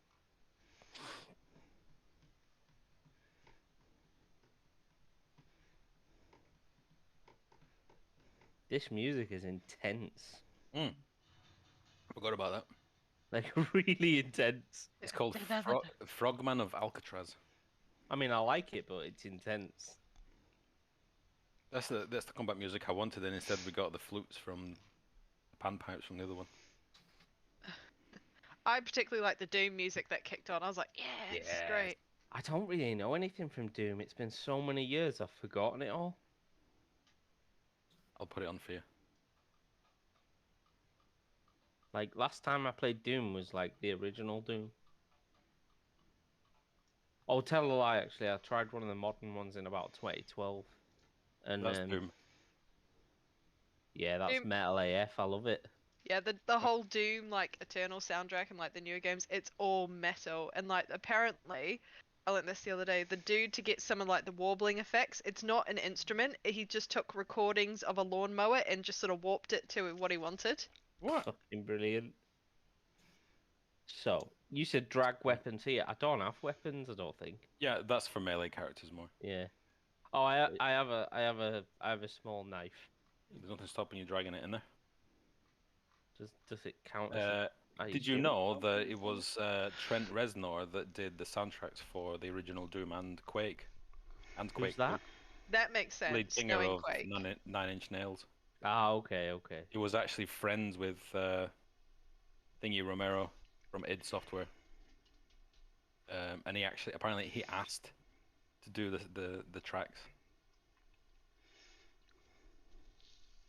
Yeah, last time I played was probably when I was about 10 on God mode. You know, when the eyes go yellow, Yeah, you know, yeah, the yeah. original one. Yeah. That's funny. You know, you knew exactly what I meant, though. Yeah, of course I did. Every time I got a new Quake game, I was like, how do you put God mode on? Was it IDKFA? The code? Yeah, I'm sure it was IDKFA. I don't know fuck all. DK. mean, You're talking 30 years ago here. Something gonna go stupid, with man. It's like up, down, left, right, BA. It's funny how that one sticks with me. Yeah, yeah. The other one didn't. I knew exactly what you were referring to. Oh man, Is that Mortal Kombat? I think that was pretty common for a lot of old school NES games. Oh, right. Apparently, IDKFA just gave you all weapons, ammo, and 200% armor. So that was like one below God mode. All right. I mean, that makes I'm sense. sure it was just God mode, wasn't it? No, No, it's there was ID no Behold clipping. V, apparently. For There invulnerability. was no clipping as well. Yeah, I love that one. No clip. I don't think I'm able to actually drag stuff in. I've dragged So something that in the slot that wrong you mentioned. box. I've put my base as a reaction and my claws as a bonus action somehow. I've done it for you, Craig. You've done what, sorry? Bonus Me? action. You what? I put my mace as a bonus action. You what, No, my dickhead? mace is the reaction. And my claws is my bonus action, apparently. I, d- I don't know what I've done. I don't really know what these actual buttons are. These just quick macros that you can click. Yeah, I think so, but Yeah. And I put my spells in there. There we go. Magic missile. do you know, it's Pew not pew actually pew. it doing something. Oh shit, yeah, sorry. Sorry. Oh. Who are we missing? Dylan? Okay. No, I'm here. No, is it? When I Oh, is click it? use feature, why? Do you know what? I'll sort this out afterwards. Let's not slow it down. Let's go. Right, so you've defeated the pirates. What do you do? Ransack the bodies. My man. Okay. Go fishing for loots. As you decide that you're going to do this, almost the entire crew like runs to the fore, and and they're just shouting almost incoherently at Quinn, but they're all urgently beckoning you over. My spear and I fly my way over there. Just as you take flight, you hear an almighty crash from beneath the pirate ship as a huge turtle maw snaps the ship in half. It just bites it like it's a chocolate bar, just like eating a Kit Kat the very, very wrong way, just biting it down the middle, and this ship crumples, and the dragon turtle pulls the pirate ship underwater.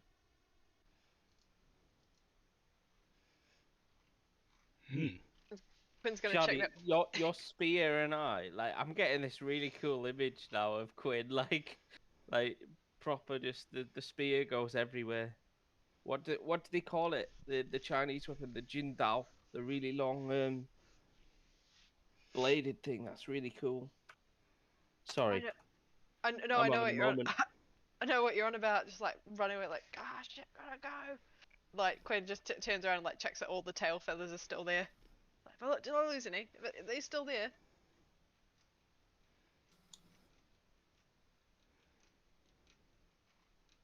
A few of the bodies of the pirates float to the surface.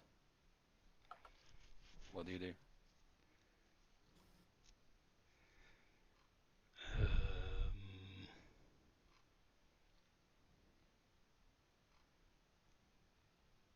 Is it worth trying to fish them out? Do they look like they've got anything decent on them?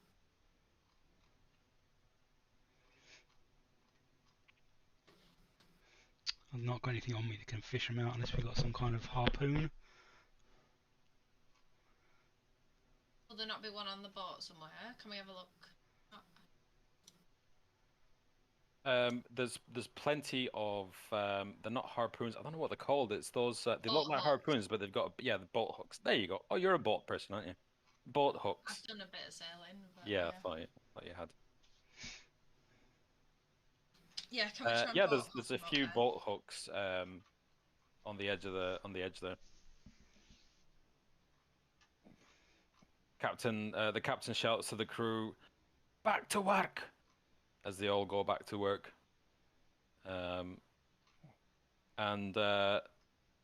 Yeah, she points out the boat hooks for you, and she says, "What are you going to do with the boat hooks?" I need to turn this music down. There we go. She says, "What are you going to do with the boat hooks?"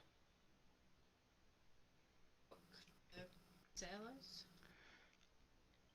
She looks a bit repulsed by this, and she says, she says, "You get any blood or body parts on my ship? You clean it." And she walks away, shaking her head. Yeah, I would too. So these boat hooks do reach to the water. Yeah. Should we just hook onto the back of the dragon turtle and see where it takes us? The dragon turtle is well below Oh. sea level. It's pulled the whole ship That's down. Peter's. Fuck you! Stop doing stupid things. No, I did describe it. I said it pulled the ship underwater. Ah, fair, yeah. You It's did not going to say come that. back to give you a wink. I don't know. It stopped and then nodded the other direction so that we could see what was going on. Seems fairly friendly, at least with our captain. Elias, you spot the wizard float to the surface. He's quite mangled, head caved in. I'm gonna use a boat hook to try and like hook him in. Okay, you hook him over. Are you pulling him on board? Yeah. Yeah, you pull. Well, I'll get someone to help me anyway. I was gonna say it takes you quite a bit of effort. Yeah. But I'll just assume that somebody's helping you.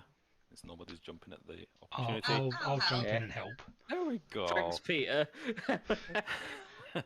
and you pull this corpse onto the boat.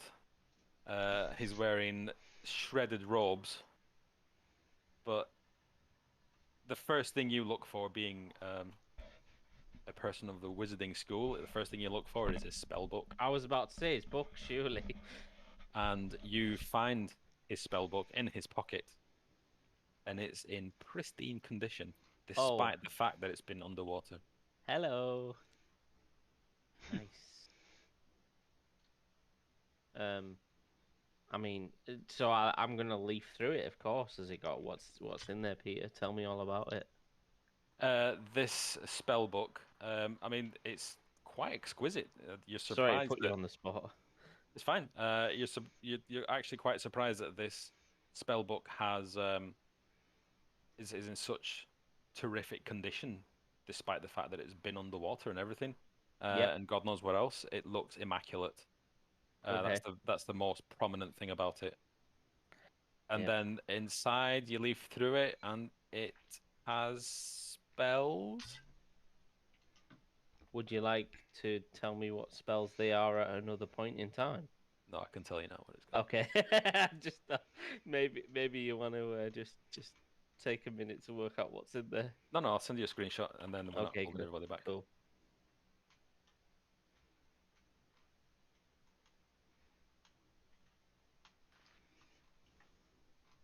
Won't be a sec. Screenshot, Crag, paste, go. Right. So you take this. You see Elias take this book into his pocket. Holy, I get all those spells. All the spells.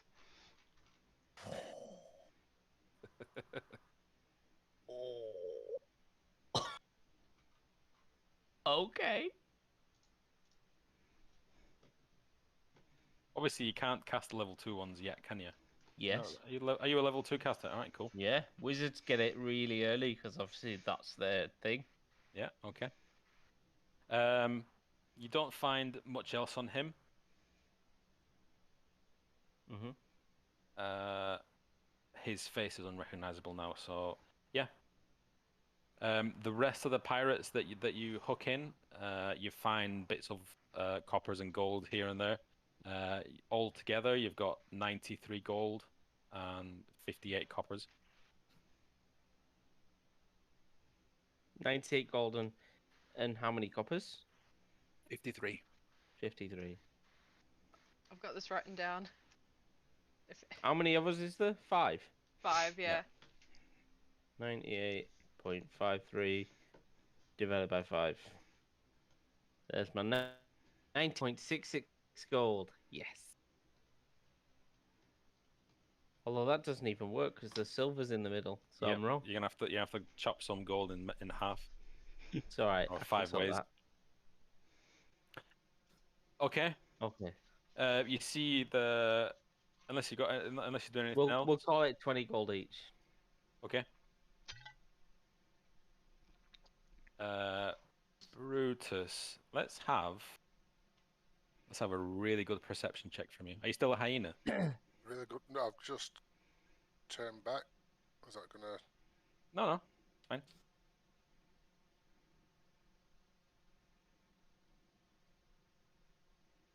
Perception, yeah. Yeah.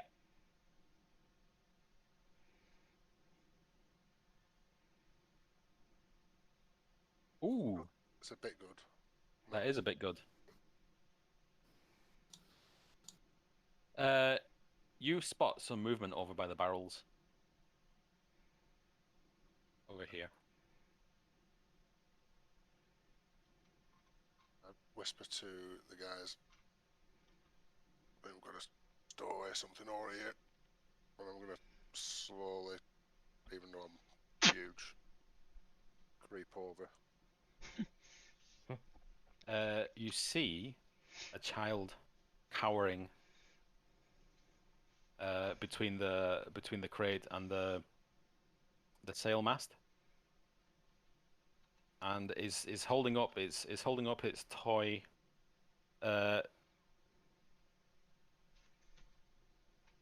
He's holding up his toy cat to you, as if to threaten you away.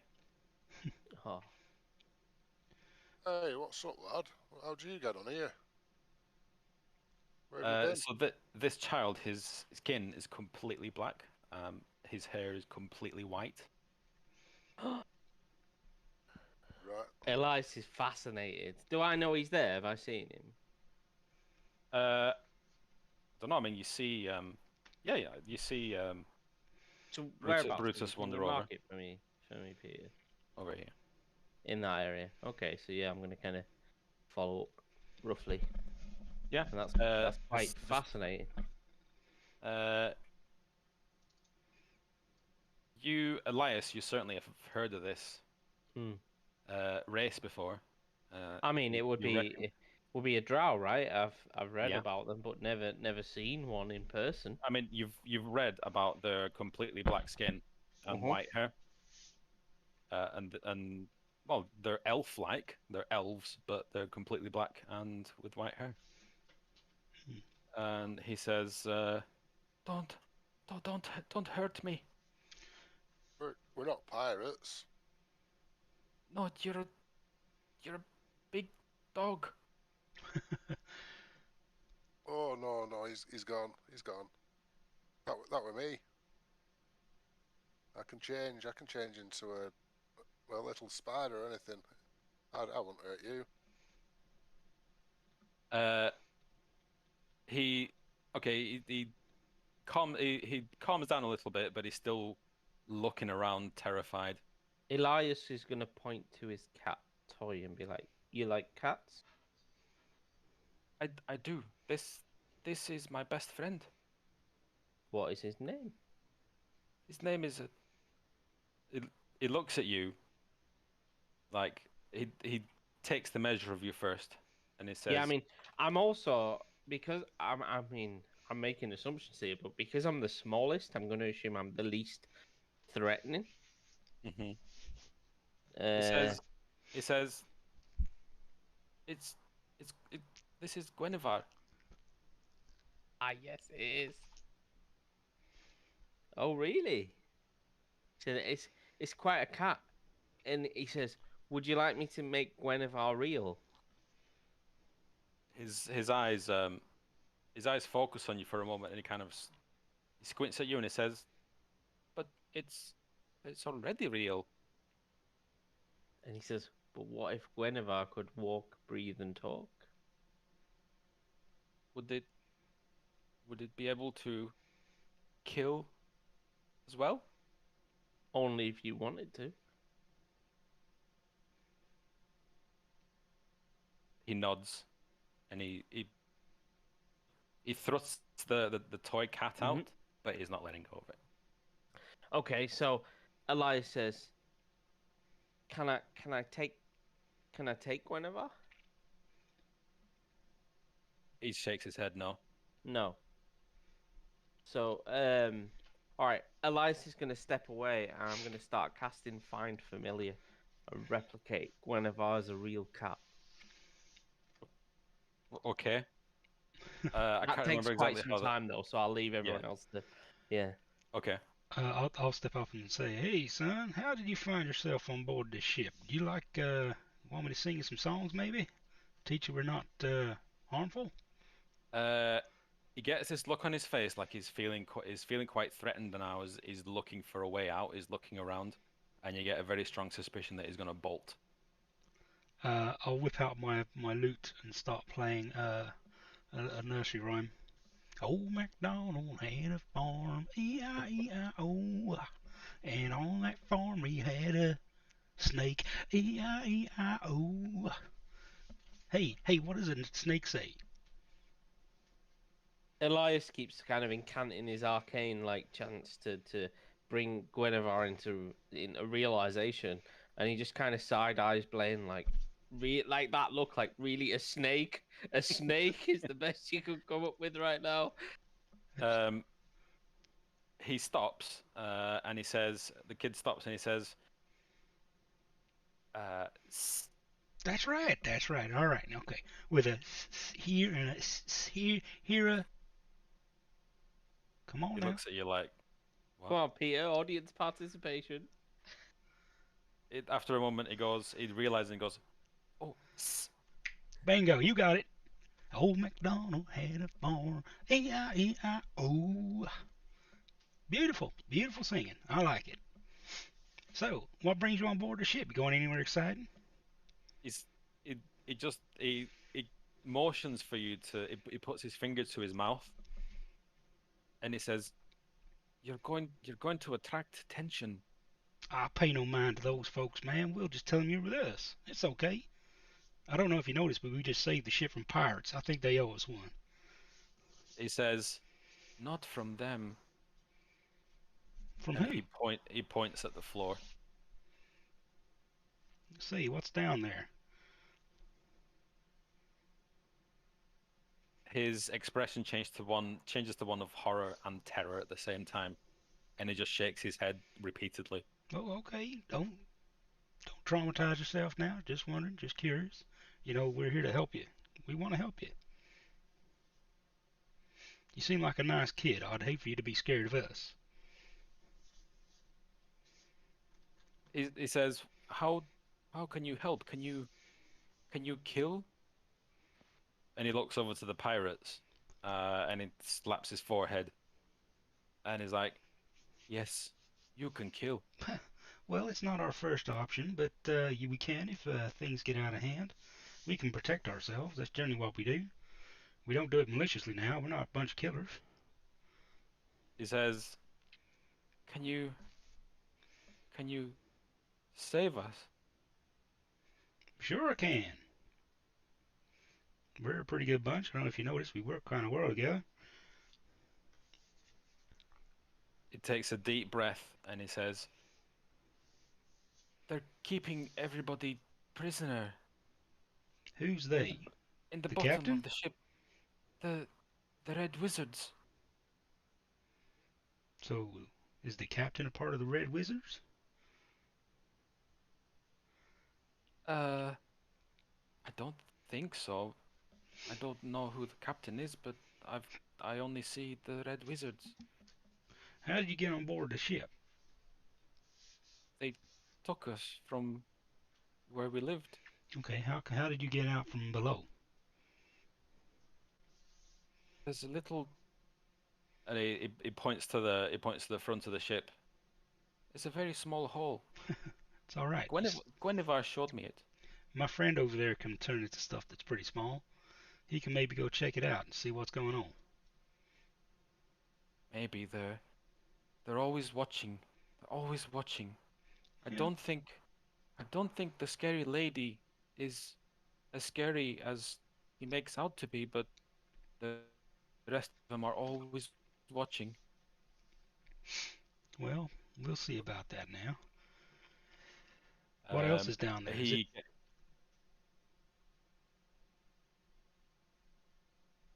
Sorry, what was that? What else is down there? Guards? He says, yes, there's four wizards. Powerful wizards or just normal wizards? He shrugs. He says, they kill most people in my village. Okay. Again, underground village. Elias, like, side-eyes Blaine, like, you're so naive. Like, a child won't, to Elias, a child isn't going to know whether they're powerful wizards. To him, they're all powerful wizards, right? He's Hey. just a child. How do you know how old he is? He might just be small like you. He all says, right. maybe, but I've read about these kind.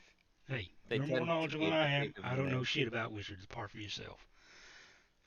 Hmm. But maybe our druid friend there can transform into something small and go take a gander. I think that's probably a good idea, friend. All right. What's happening with your find familiar? So I'm gonna just, I mean, it takes an hour, right? So I'm gonna just. Oh, an finish hour, that. okay, Yeah, fine. it takes a long time. I Alright. mean, do you know what? Fuck it, I'll burn a spell slot and just cast it. Ooh, There we go.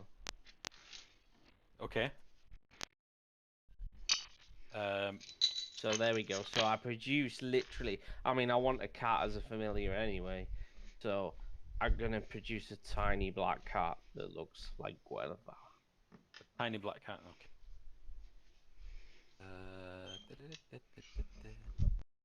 Hmm.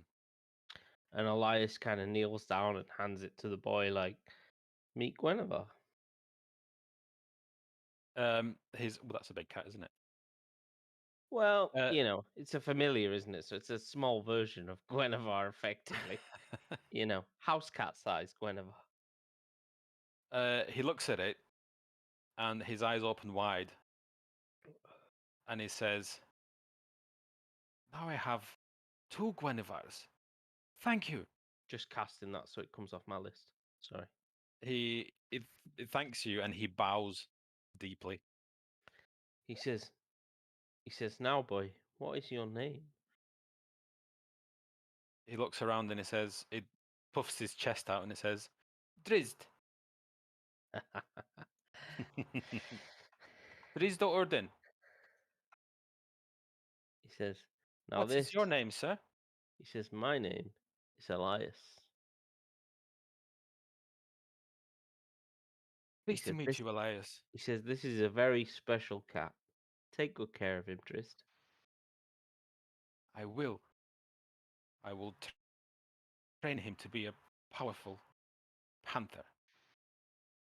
Oh, a powerful panther. He kind of chuckles, like knowing that the cat, I guess, isn't, well, at least in Elias's mind, isn't really going to last. He says, that would be quite something, a powerful panther. Now he could save you from all of these nasty pirates, right? And he kind of nods to him. I think so. Are you going to explain to everybody who it is? Does anyone know the stories of Drizzt Do'Urden and Guinevere? I know I've heard of Drizzt, but I don't know the details.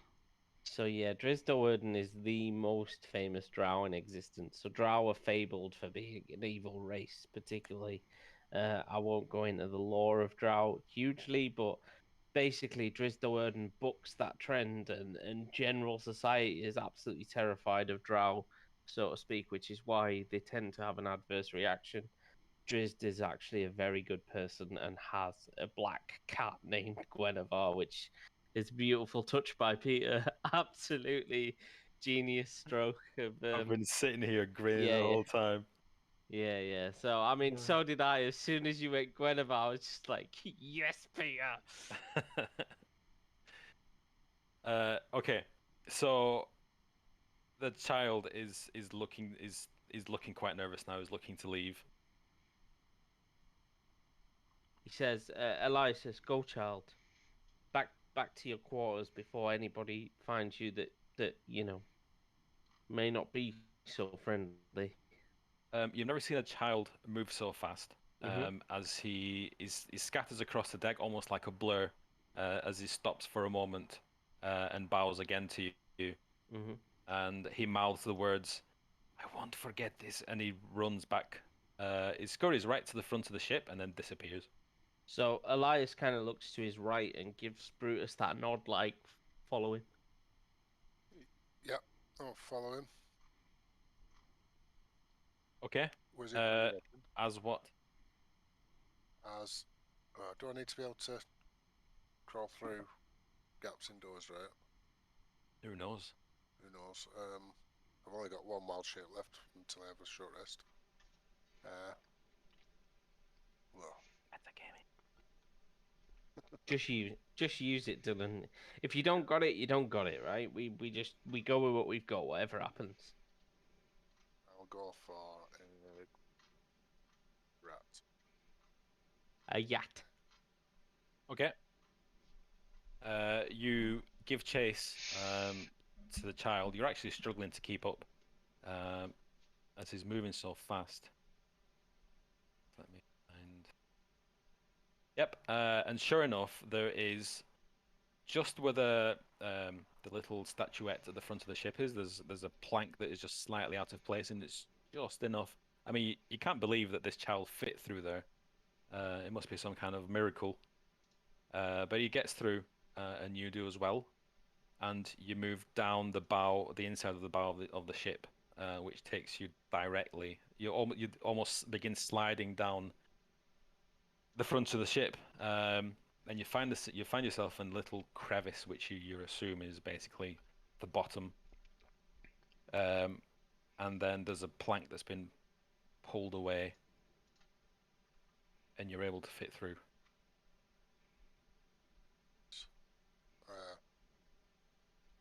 The one thing I did want to ask, actually, sounds odd, but I am almost child size.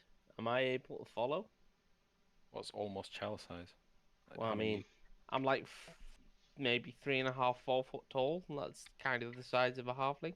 are halflings a bit like hobbity, stocky? Very hobbity, yeah, very Yeah, much so. Do you think that's too not- much? Not elfy. No, not slender. No. No, this. Elias is not a Samwise, but very much kind of a Frodo size creature. If that gives you a scale of reference. Yeah, the hole that we're talking. You go and lean over. You look next to the figurehead. Thank you, Craig. You look next to the figurehead, and you do see a hole that a large cat, like house cat, could just about fit through. Mhm. You can give it a try. No. If it looks like I probably won't fit, I'll leave it at that. Okay. Just let me set the scene up, and I'll describe it as you go along. God, what am I... Rat. There's a rat in the kitchen. What am I gonna do? At this point, like, Elias nudges Blaine, like, could you not have done anything better than a snake as your opening gambit? Like, really? Right, I'm gonna change the scene, so I'll drop you all in, but at least you can see Yeah. what's going on. It was either a snake or a beholder. I mean, I don't know what noise a beholder makes, so snake just popped in my head. Maybe chicken next time. Chicken, yeah, chicken. Elias you- is like, can you all the see? noise a beholder makes is like, Yeah, an imperceptible, weird noise that you've never heard before. Like, Yeah. he said, well, listen, I don't know if my pronunciation is correct, but I read it in a book. I'm gonna go with maybe chicken next time. Again, nursery rhymes not really my forte, my friend. Yeah, that's fair enough. I mean, he kind of laughs and slaps Blaine on the back like, well, we ain't a creche, right? Exactly. I thought it might make him laugh.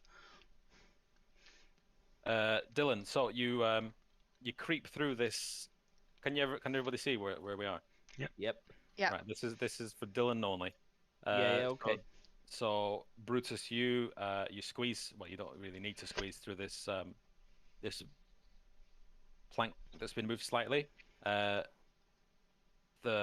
smell of unwashed bodies reaches your nose, but despite the large number of hostages held here, you hear little besides an occasional whisper or a cough. Large cages of iron stand in rows, each containing several emaciated and listless people of the same, presumably, descent as Drizzt. Some look thin enough to slip between the bars, but they don't seem to have the strength or spirit enough to try. In this room, as far as you can see, there's a what you presume to be a woman. She's a bit androgynous.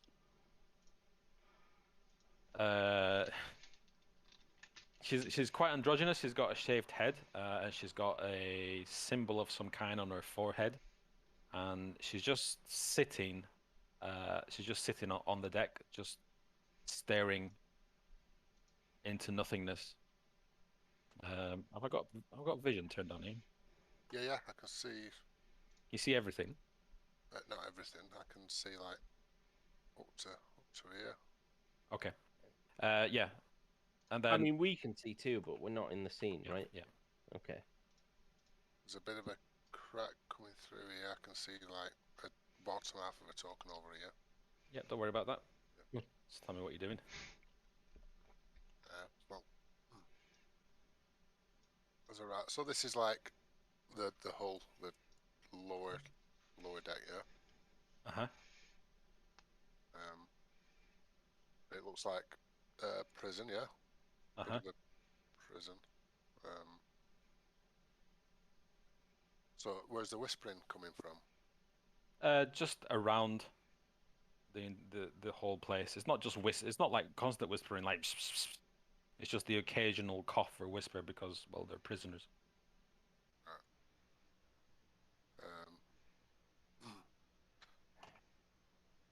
So if I sort of come round and have a look at this woman's forehead, Mm-hmm.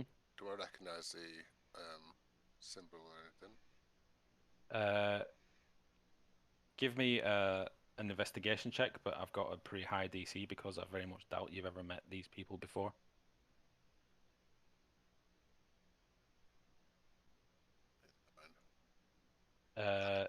Yeah, you can't even, you're not even close to calling to mind what this symbol might mean. You've never seen it before. As you're studying the woman, you hear footsteps, heavy, armored footsteps, approaching, as a huge, what you can only presume is a knight, walks up to her,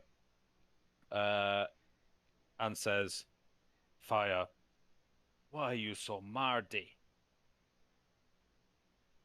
And she looks up at him and says, "This is wrong, even for us."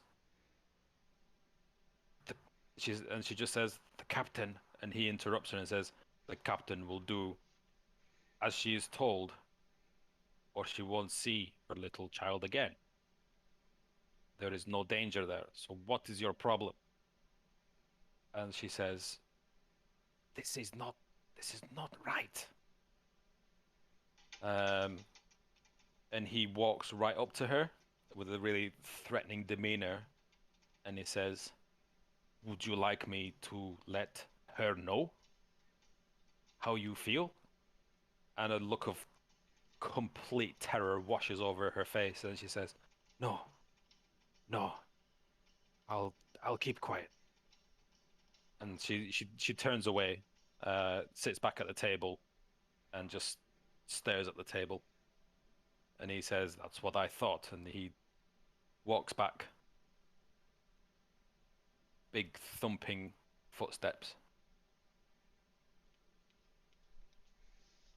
Is that follow him. Okay. You follow him, and then you see, as you get closer, you see more and more drow, as Elias called them, men, women, children, no elderly people, no infants. The children are around Drizd's age and above, and they're all just sitting there, just listless, just staring off. Was there any of them that look particularly well, not well, but well imprisoned, sort of like a special child, like the captain's child? I'm trying to. No, No, is Dredge the captain's child? I don't know. Oh, no, no. I'm just a DM. Uh, As you you're looking around the cages, and you hear an almost imperceptible tap on the boards,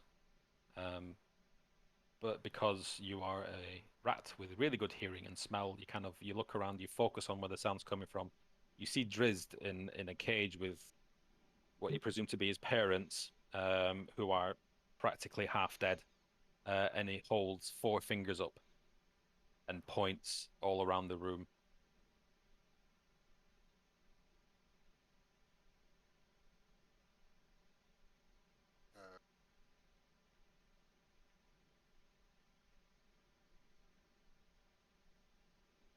but Dredge, is that the name of the kid who we've just met up on top? Yeah. Yeah. So he's now in his cell. Mm-hmm. Yeah.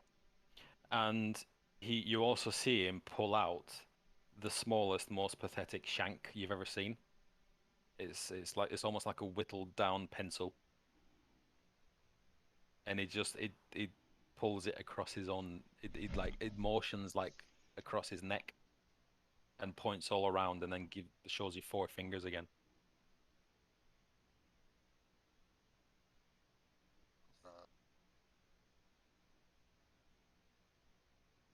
Does the big knight have any sort of? Does anybody call him by his name? Or does Nobody's he have speaking any here. Nobody's No, speaking. nobody even has the power to speak in here. Do they look malnourished? Is that the Yep. reason? Yep.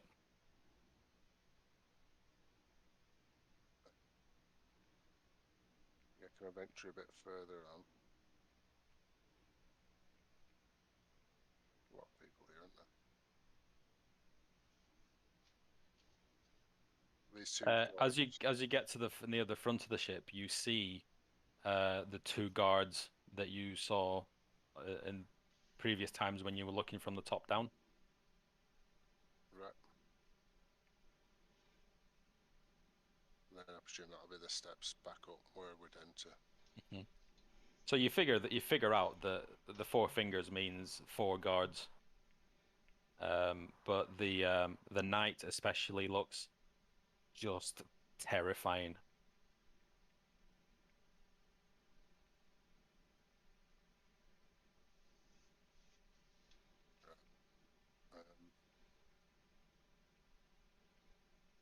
Probably gonna head back and relay this. I don't think. You're heading back up, okay? I don't think I could do anything as a. As you scurry past the guard, he completely misses you with a half-assed kick, and you hear them both say, "Damn rats!" at the same time.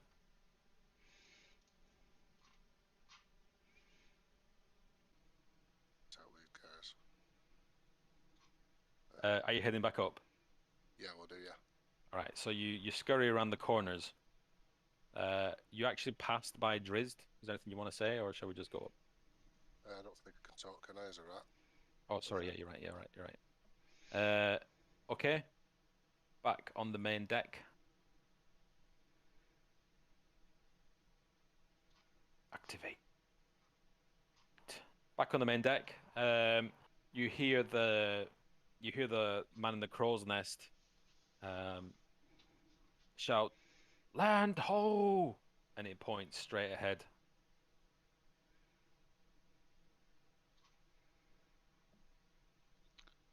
Does it look far? Sorry, I've been on mute. Brutus has come back to the top deck with the rest of us. Yeah. That's what you said, yeah. So Elias is really curious, like what's down there, and he nudges Blaine as well, because obviously Elias and Blaine have had a real sort of curious interest in what was below deck. I pull my gaze away from the horizon and focus on the conversation at hand. We're on a fucking prison boat. It's dire Slave down ship? there. Yeah, Elias nods like, yeah, there's many things I can agree with, but slavery is not one of them, gentlemen. That's a big no-no. There's So- people about to die down there. And every death feeds the disease. What can we do about it, gentlemen?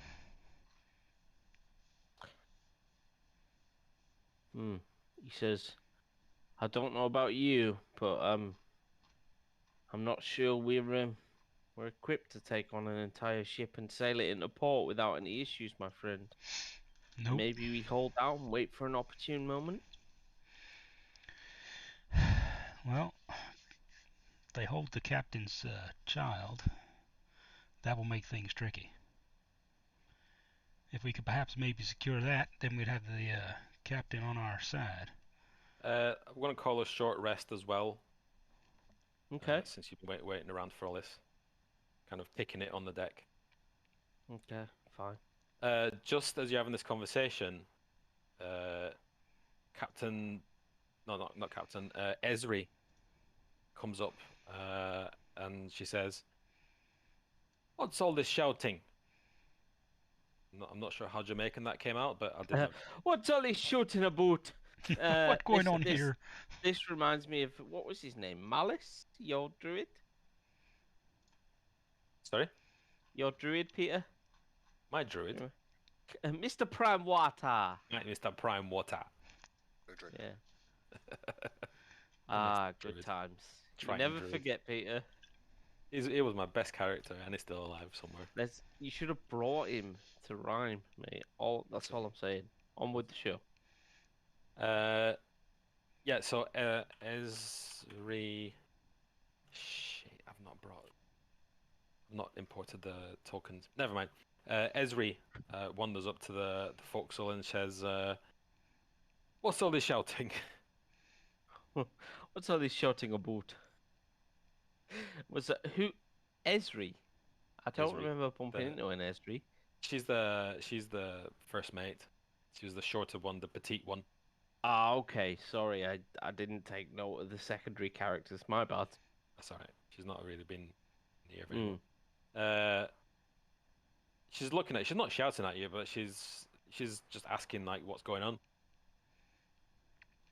Yeah, Elias, you know that moment when you're like looking around searching for an answer and he's looking at the other people like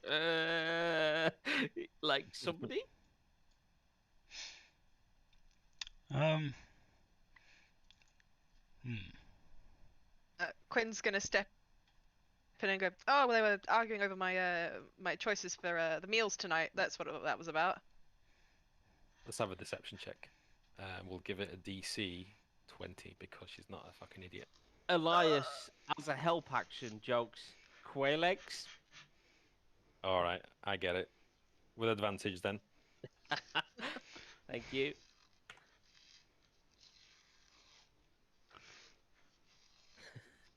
Oh, come on now. Hey, She That was- says, Esri says,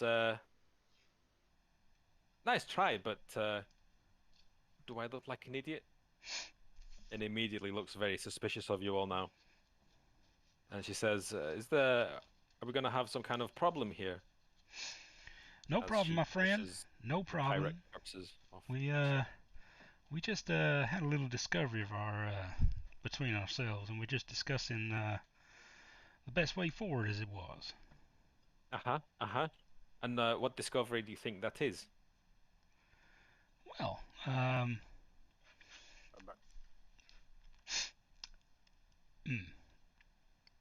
I'm going to try and persuade her very charmingly that, well, you know, we found there's some stowaways on board down below, and Always. yeah, and there's some On my ship? some colorful characters too, some wizards. Now, Her whole body stiffens when you say that. now, calm down. We understand the situation.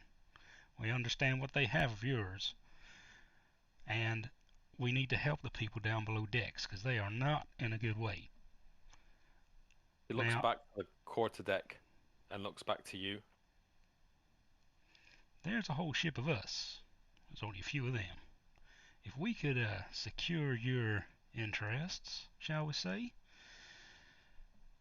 maybe we can clear decks as it was, because She cuts you off. In fact, she does like a karate chop. Just cuts you off, and she says, "Listen."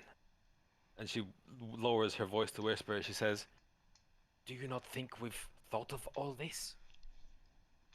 If those poor souls don't make it to their destination, Captain Drakasha's little infant girl dies. where's the girl being hid? We do not know if, as again, we've thought of all this. If we knew, we would do this all ourselves. We're a family here." Well, I'm not saying you're not, but you may not have the talents and skills that we do, so maybe we can help you out. I do not know. We don't have the first clue. Somewhere in Chult, they promised to return the child in 7 days. after we arrive. So it could be anywhere within 7 days march. I don't know. Do you know what their plans are for getting these people off the boat? Because they're not going to be able to do it in broad daylight now, are they? Plan, I think they're going to wait until everybody's left. Well, what if we don't all leave and maybe we tail them? Find out where they are. She's obviously trying very visibly to calm herself, and says, "Do not endanger Samira's child." And she puts a punctuation after every word. I'm not going to, Duke. It'll be It's fine. excellent. She says, "How can you possibly guarantee that with those freaks with the?" And she How points at her can you- forehead with the tattoos and. How can you possibly guarantee her safety regardless? You think they're not going to cut her throat the first chance they get? They don't give a shit about you. They don't give a shit about your captain. Once you've done what they want, they'll fuck you in the ass. She absently puts one hand on her buttock, and says, "We'll be ready for them." She makes a half-assed attempt, half-convincing attempt. I hope you like some cornholing, love. Now, Elias like laughs at that quip by Blake. Like, he says, "Jokes aside, if these people want to transport drow, men and women as slaves, they ain't no joke. From what I've heard, drow women are prolific spellcasters. That isn't something to be trifled with." As he plays and he rolls like an illusionary throwing dart in his hands, like, because, well, magic missile has almost become a bit of his thing, hasn't it? So he kind of rolls it through his fingers. Like, a spellcaster is nothing to be trifled with. I mean, do you really think you've got the skills to take these people on? Her shoulders drop, and she says, "No. That's why our only chance is to complete the mission."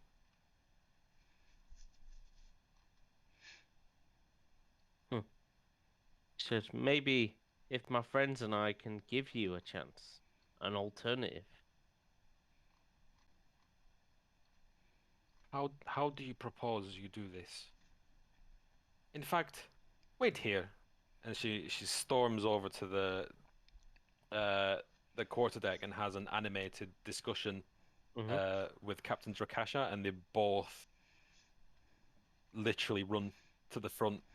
So Zamira's here as well, and they come back, and Zamira says, "I understand you came across something you should not have come across."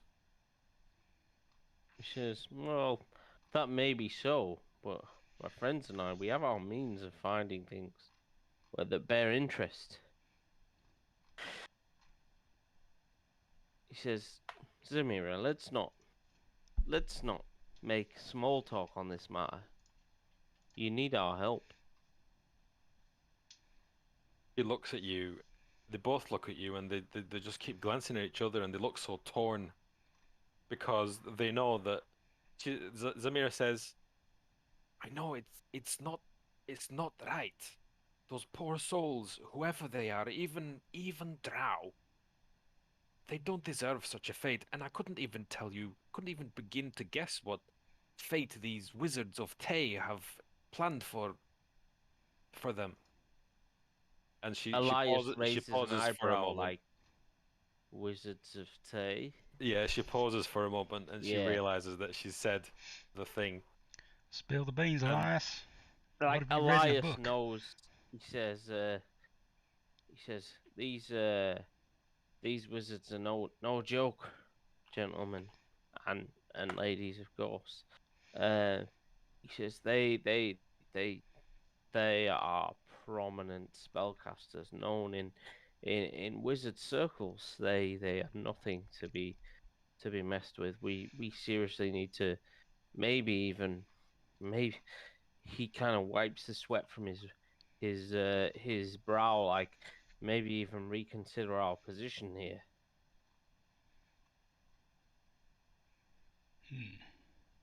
Zamira looks at you all expectantly, like, well, I kind of want to call bullshit on my friend here, but I know to pay attention when he's scared.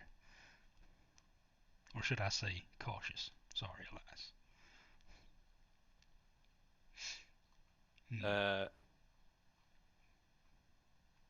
Zamira says she grabs the bridge of her nose with her thumb and her index finger, and she just says, What was your plan?" Well, we didn't really have one just yet. We've only just found this out. But I was thinking maybe tailing these wizards, find out where they go, where your child is being kept, and try and rescue the child. And maybe rain down all thunder and hell on these people. Save the drow.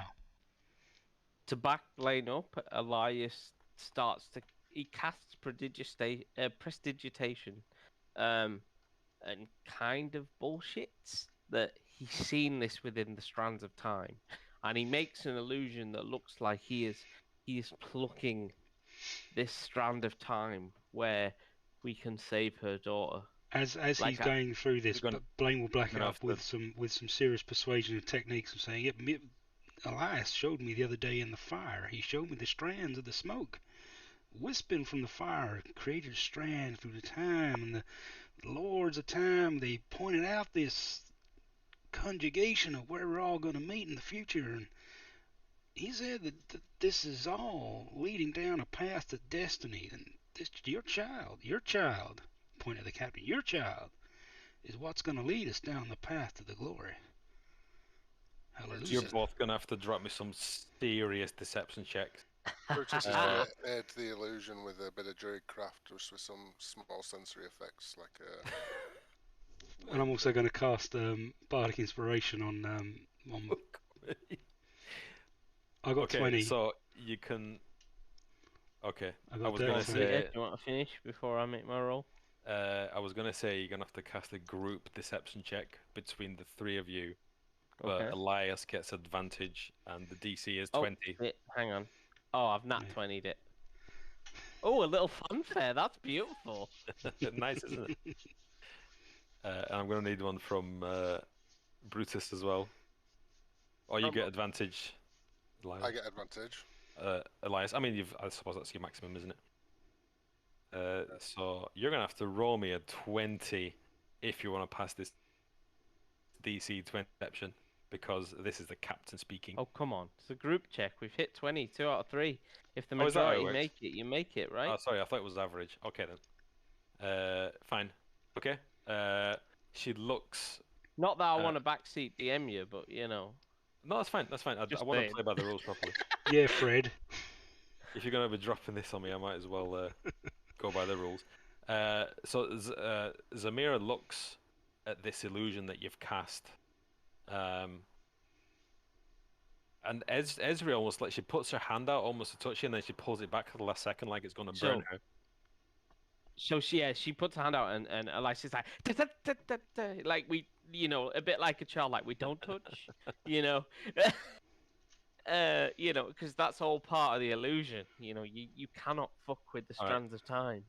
Zamira says, "All right, listen.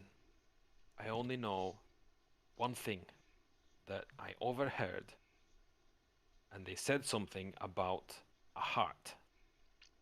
Now, that makes no sense to me, because the heart is..."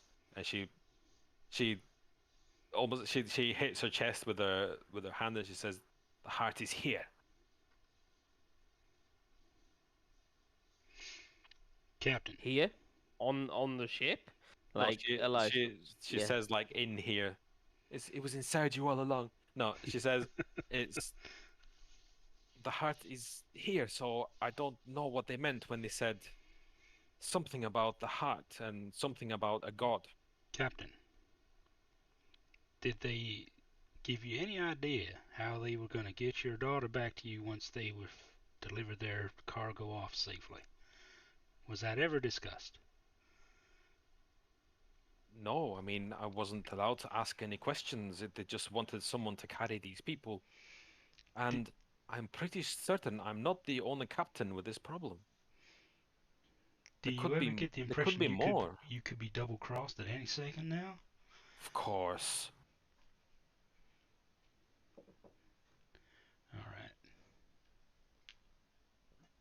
That's why I carry this. And she lifts her dazzling armor, and beneath it you see Brutus, especially. Your eyes widen as you see a very familiar object. It is a full necklace of fireballs. Wow. Guys, I've seen these She being says, used. they fuck me, I fuck them. And puts it back. I'm going to have to call you Captain Cornholio. Jesus. That's a lot of firepower right there. Elias looks at Blaine like, what is your problem with arseholes? It's a long story. Cornholes is part of his shtick. It's a colourful personality. Let's have a religion check from Yim and Quinn.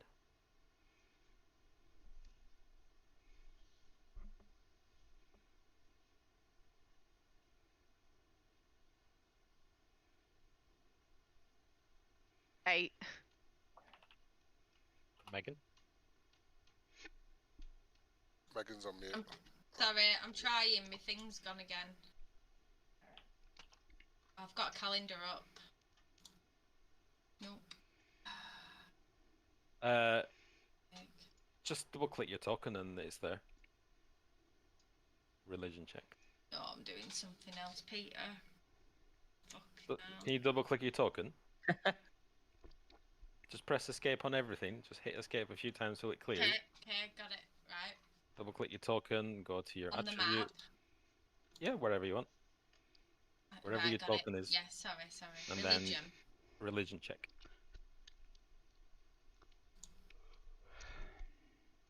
Oh, crap. Quinn and Yim just kind of stand there, scratching the backs of their heads, like, never mind. I mean, Quinn has also heard the word heart before, but you can't remember the context. But you had heard it at the monastery, at Kirsabal. Scratch my head of thinking about it. Okay, so moving on.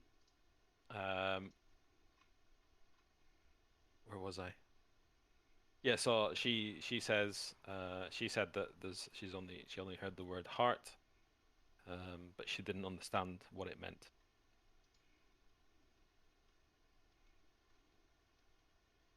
Elias asks Captain Drakasha, which other captains have been forced to transport slaves?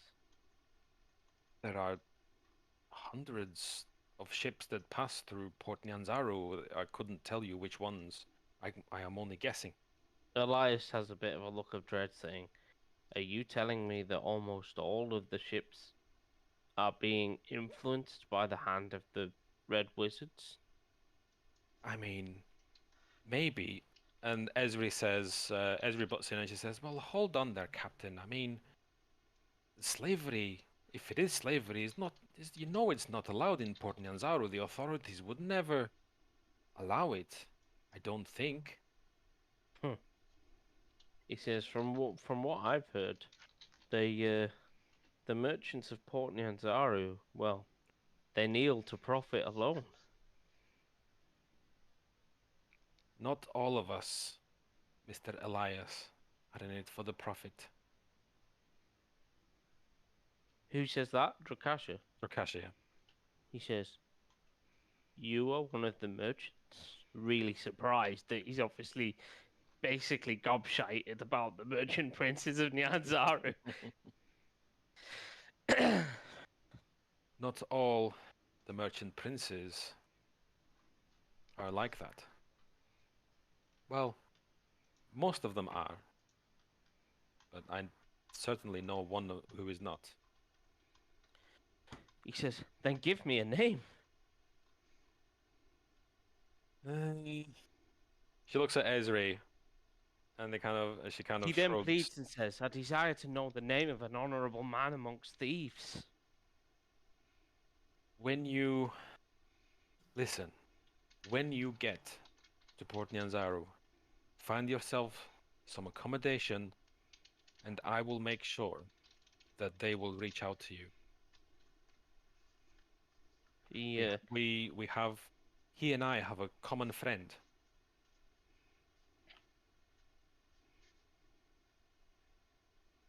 Okay. Elias is just going to bow and accept Drakasha's. You know, there's only so much you can press it, I think.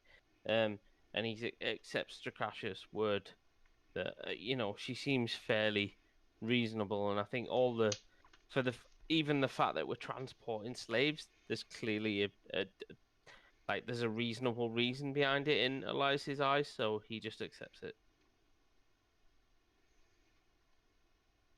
She looks at you very intensely. She looks at you all very intensely, and she turns to walk away, and then she turns back and she puts one finger up as if she's going to say something.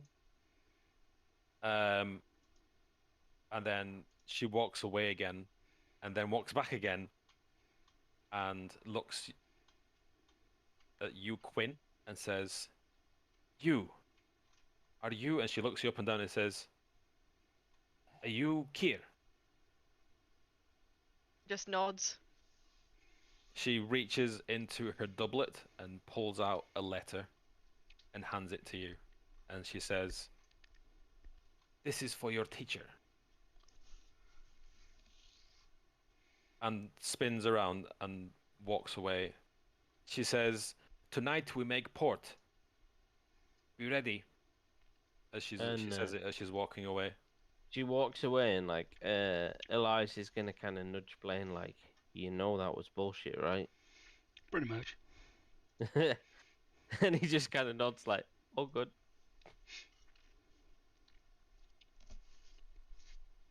What would you like to do with the rest of your day? Smells worse than a whorehouse at high tide. Well, I think I'm going to sit and watch the boat come in.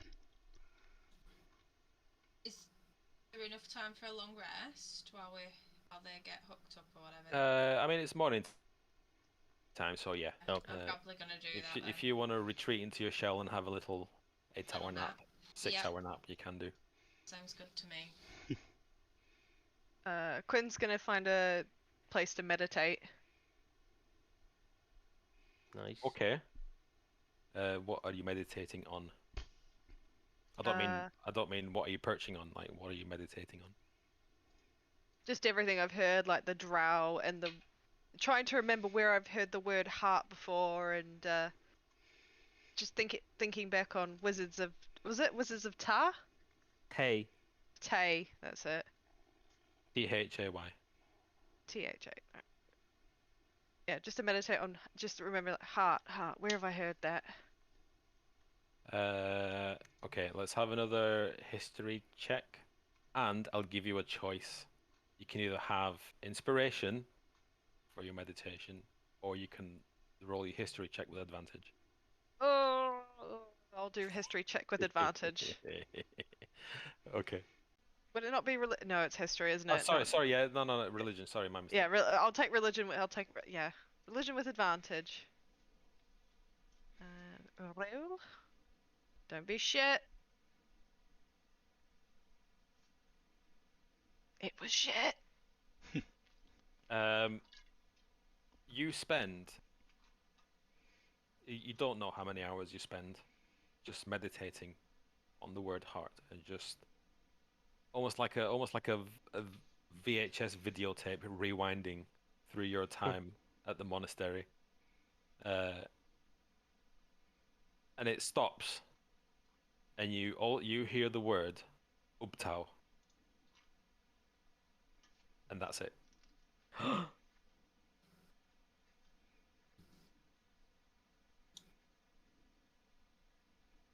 What's everybody else doing? Elias Bruce is just still gonna in rat take a form. rest, I think. No, I'm because I came back and thought I was at the party.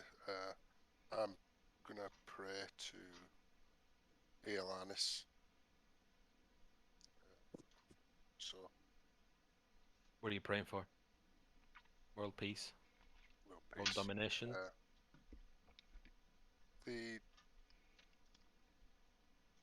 It's the giant goddess of love and mercy. So yeah, just praying for the prisoners. You showed a lot of love and mercy to that pirate when you ripped him to pieces, didn't you? Bit him in half. Yeah. I'm back, but my inside's back. Different Doing- natural instincts at that moment. Doing it with love. Doing I this because bit him in love you. half with love. No, I was Uh, in half. You, Brutus, you begin praying, and you fall asleep, but it's one of those.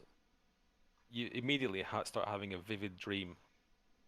You're walking through the fields of around your village, and you bump into an old lady. And in your dream, you ask her if she needs some help carrying those heavy bags. She's carrying bags. She's carrying bags on her back. She's carrying bags on her hands. She's carrying bags, like under her arms. She's even got a bag on her head. And you ask her if she needs help with one of those bags. And she hands you one of the bags. And she turns to you, and it's actually not an old lady at all. It's a young woman.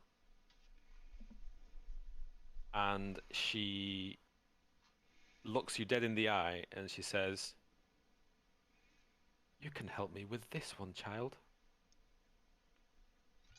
And she hands it to you. You look inside the bag in your dream, and you see a heart made out of rock.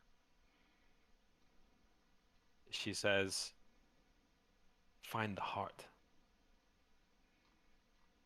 And you wake up, and you have inspiration. Feel inspired. Oh, And for admin, you've also had a long rest. Anybody else? I'm just gonna have a long rest. I'm gonna curl up and snooze. Okay. And Elias is doing the same. Ian is doing the same. I'm going to count this meditation as a long rest, but we're gonna have to work it out because Yeah, it's meditation you're still conscious, but I'll count this one as a long rest. okie dokie. Okay. Bear with me. I need to find my docking notes.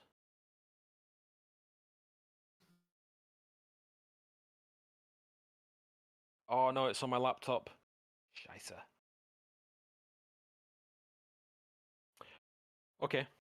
The ship is now approaching Port Nyanzaru. Let me see if I've got a handout.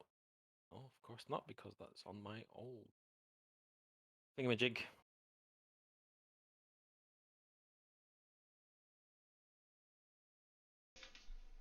Mental. Talk amongst yourselves.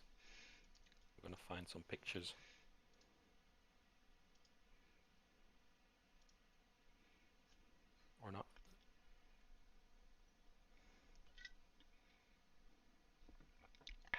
Yeah, I think I've cleared it with Mrs. about tomorrow, Peter. All right. Happy I days. say cleared it. Is she Are you gonna gonna find out buy in it? the morning? Are you going to buy a graphics card, Dylan? Sorry. You think so? Bastard. Yeah. Gutted. Gutted. No, it's fine. I'll wait till they're available commonly. Be like fucking 2024. If the one that's I'm after is not there, I'll give you a shout on Discord or something. Oh, dude. What card do you after, just out of curiosity? 3060 Ti. Oh, nice. No, Pete's going to get the last one of those. Yeah, I'll let him before me and Q, because obviously He's an old man. told me about it. But Oh, and he told Hey. me that.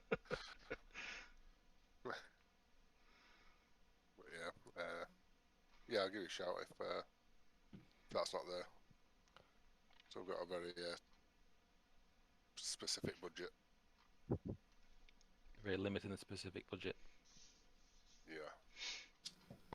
I mean, I had a specific budget, and then the credit card went, "Go on, treat yourself." Treat yourself. And the fact that I can get more than half of the price back from my old card, which was like, okay, go on then. Yeah, that's what I'm hoping for.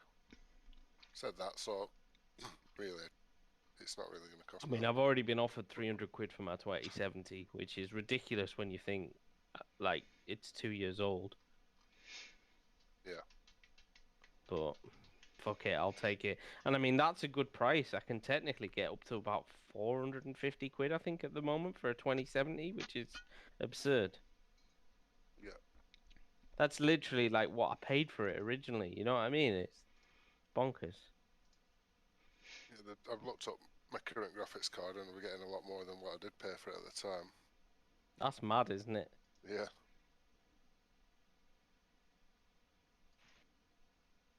Okay, so you it's late afternoon, it's mid-evening, and the heat is already noticeable. You've been feeling it for a few days, but it's getting particularly intense now. That just the heat of the day, although it's dying down, you can see closing reasonably fast a tropical city under a blazing sun. No, it's not a sun, sorry. The sunset. Ignore that. And you can already smell the smells. You can hear you can smell the foods and the spices, and the familiar sounds of the harbor with creaking ropes and slapping waves and heavy barrels rolling across cobblestones, and they all mingle with voices shouting and cursing in an unfamiliar language filled with clicks, inhalations, and sing-songy words. It makes it sound almost musical. There's the smells of spices and tropical fruit that mixes with the wharf side of smells of fish, tar, and canvas. Beyond all that, Port Nyanzaru is an explosion of color. Buildings are painted in bright shades of blue, green, orange, and salmon pink. The walls are adorned with murals portraying giant reptiles and mythical heroes. Every building sports baskets and clay urns of colorful flowers, draped in leafy flowering vines. And as you begin to enter port, find the thing.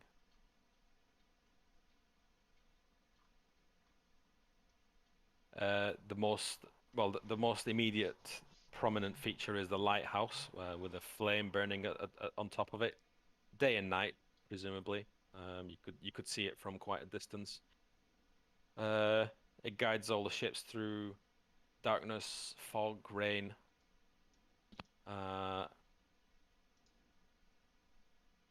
the left, you see Fort Nyanzaru, which contains a winch that raises and lowers an immense iron chain stretching between the fort and the lighthouse. As you approach, this chain lowers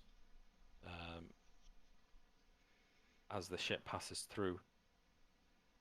and you approach the docks. Very, very, very slowly. But you see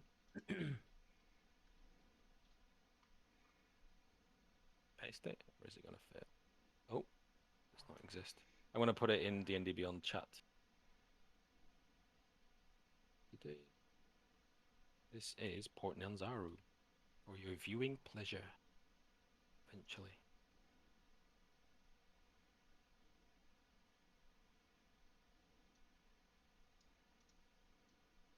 Oh, Oh, lovely. And the moment I've been waiting for.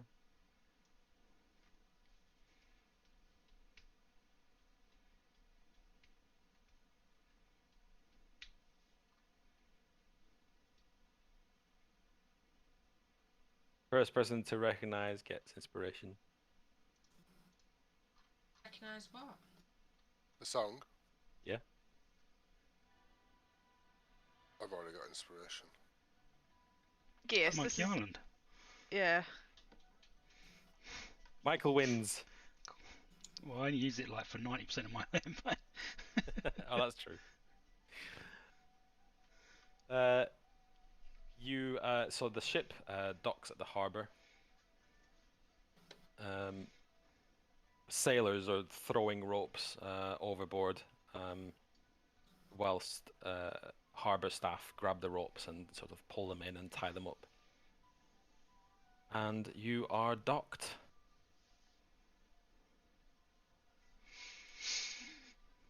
What do you do? How many exits are there away from the dock? What do you mean?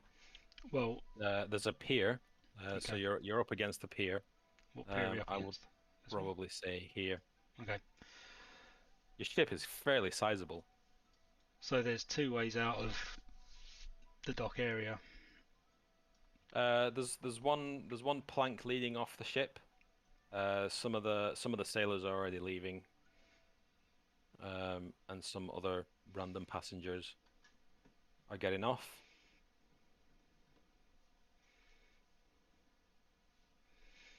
All right. Let's see here.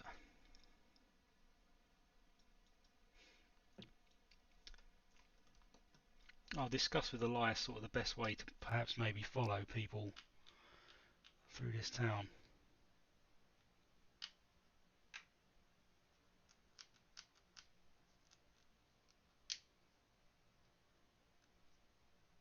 Elias kind of subtly goes to Captain Drakasha. What's the best inn you recommend?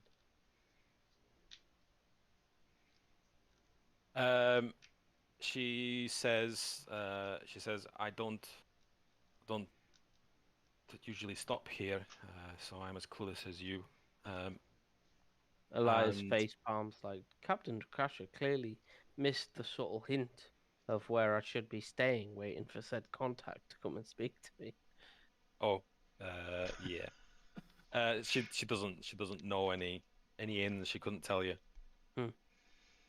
Okay. Elias just jumps on it, like leaves it at that, starts to climb off the boat, follows some of the crew, and kind as of you just takes as some you- notes. as you come down from the boat, you hear Esri call down saying, "Make sure you register at the harbour master's office," and she points at a building just at the end of the pier. He's like, "Will do." Gives her that like 2-finger salute. Oh, poor Esri, she's just trying to help you. Okay. Not that. Not the. I'm not flicking the bird. Like Like Luke Skywalker in Return of the Jedi to R2-D2 on the sail Oh, barge. that cat. Sorry, I thought you meant. No. no. Oh. Fucking hell! What sort of dickhead do you think I am? I That's don't know. what To I be thought fair, it that's was. generally what the two-finger salute is. Yeah. That's what I thought it was. I got what you meant. Yeah, because you know, it's about not being an arsehole, mate. Exactly, I'm not an asshole. So. Are you having a go at Meg? Oh dear. Um, Funny.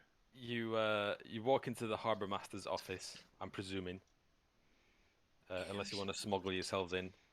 Check in. Sorry. Check in. I brought my passport. Let's go and get Okay. it stamped. Yeah, same. You enter the office. You see quite a striking half gold dragon. Half gold dragon. Hold on. Real live one. They've written it wrong. It's dragonborn. That's weird. Oh, half dragon. Oh, it is. No, it's dragonborn. Sorry, half gold dragonborn. They've missed out the word "born" from it. He looks up at you, and he says, "Name," and he gets his quill ready. Name. Come on, I don't have all night.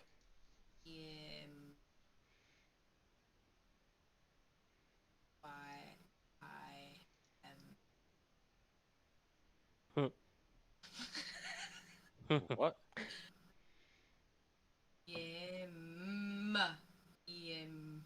It looks at you like the slower you say it, the less he understands it.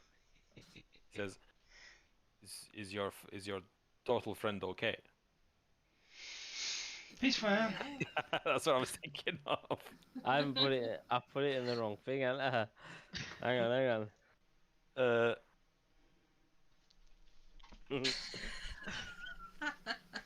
He There we cottons on go. in the end. He cottons on in the end. It says, "Ah, Oh yeah. Yim." Yeah.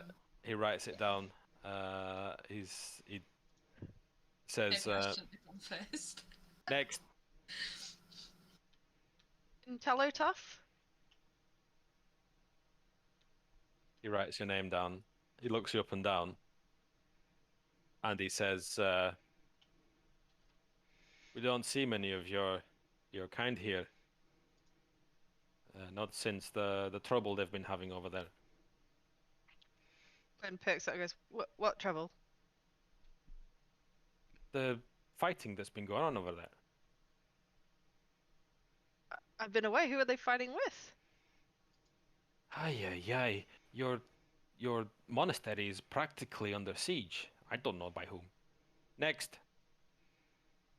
He's like, and then just gets shoved out of the way.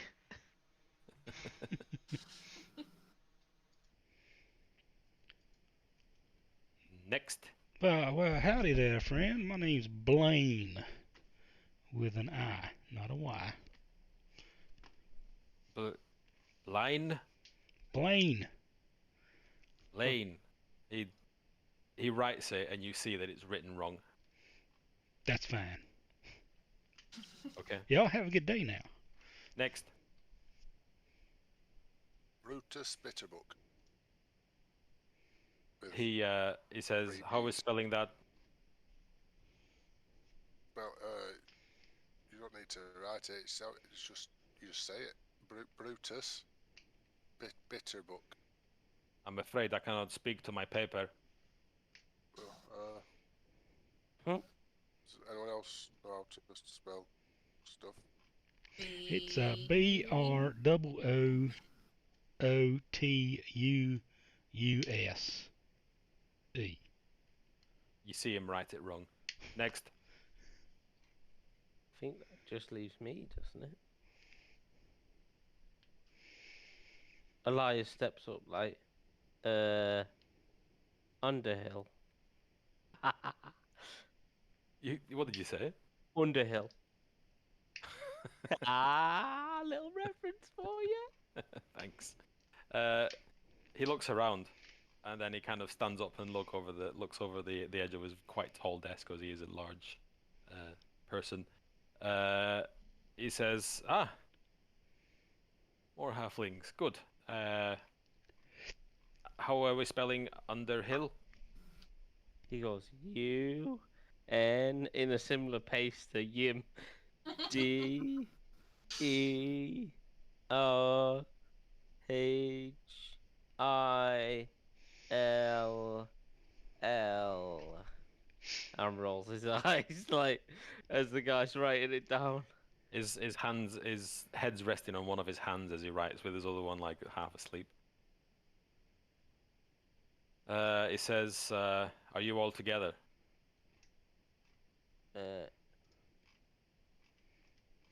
Elias looks around like, yeah. He's a bit unsure. Business or pleasure? Pleasure, my friend. Always pleasure. And where will you be staying?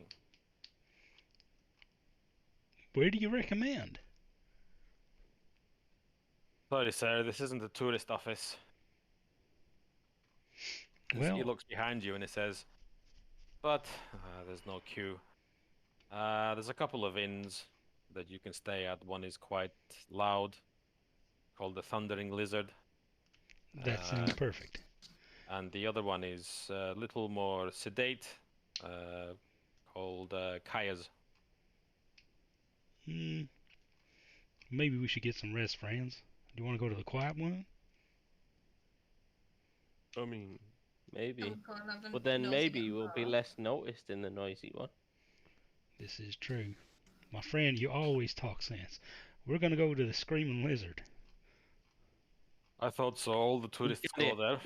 He elbows Blaine. This is becoming a thing, and goes, "The Thundering Lizard." That's right. Yeah. Blaine, they're like, "That's what I said." That's exactly what I said. Thunder Lizard. Yeah. Okay. He writes it down.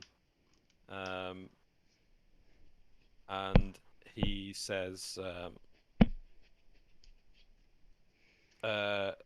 your pleasure, where will you be having it? Well, probably in the same place.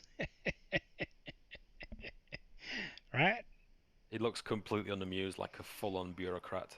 Elias says, "Look, I've heard of a world-famous halfling called Tag the Hag that frequents these parts." His eyes open wide. All right, that's what I'm here for. He says, as he starts to take on a bit of a demeanor of Blaine, a little bit like that's his blagging voice. He says, "You know Tag?" He says, "Not yet, but I plan to." Wink. Well, Wow. That's not very nice. She's a lovely lady, and I don't even know why she's earned the moniker Hag. Is there something wrong with her face? I think it's clearly must be an ironic statement, maybe. Maybe she has a horrid case of syphilis. Who knows? His face does not look ironic. Well, he's not making an ironic face. Is there anything else you need from us, sir? Because we're kind of tired. I just need to know where you're going to be, in the tavern, sir. Most of your. Okay, I must inform you, if you plan on heading into and he's reciting all the rules and regulations. And it says, if you plan on heading on any expeditions into the jungle, you must ensure you receive a charter from the Flaming Fist in the southern part of the city. And we have, most of our laws here are similar to yours, and it kind of waves you dismissively, and it says, apart from slavery being forbidden, and as you are tourists, you may be interested to know that this week begins our Summertide celebrations, where there will be various events, culminating in the dinosaur racing, but before that there will be some exotic cooking, and he picks up a piece of paper and is like looking through it. Exotic cooking, gladiator fights, and various other things. It's all on the notice board outside. And he looks behind you again and it says, and if you don't mind, I would like to go home to my wife now. I bet she's looking forward to that. You have a good night, y'all. He puts his quill down and he puts a little sign up on his desk that says closed, and he just folds his hands and just looks at you like, Before we go, if we did notice anything untoward, who would we report it to? he takes the little close sign down and he says, over time, I never get paid for this. The guards, if any guard will be able to, is an officer of the law, they will be able to help you. In fact, there's one posted right outside. You walked right past him. Elias, like, jokingly goes, quality guard. His job is to stop any troublemakers, not to stop people from going about their business. I'm sorry, I've been very short. It's been a bad day. Any Listen. reason in particular, friend? Nothing for you to worry about. Actually, just give me a sec. I think there is something for you to worry about. Let me find it. There's always something for us to worry about.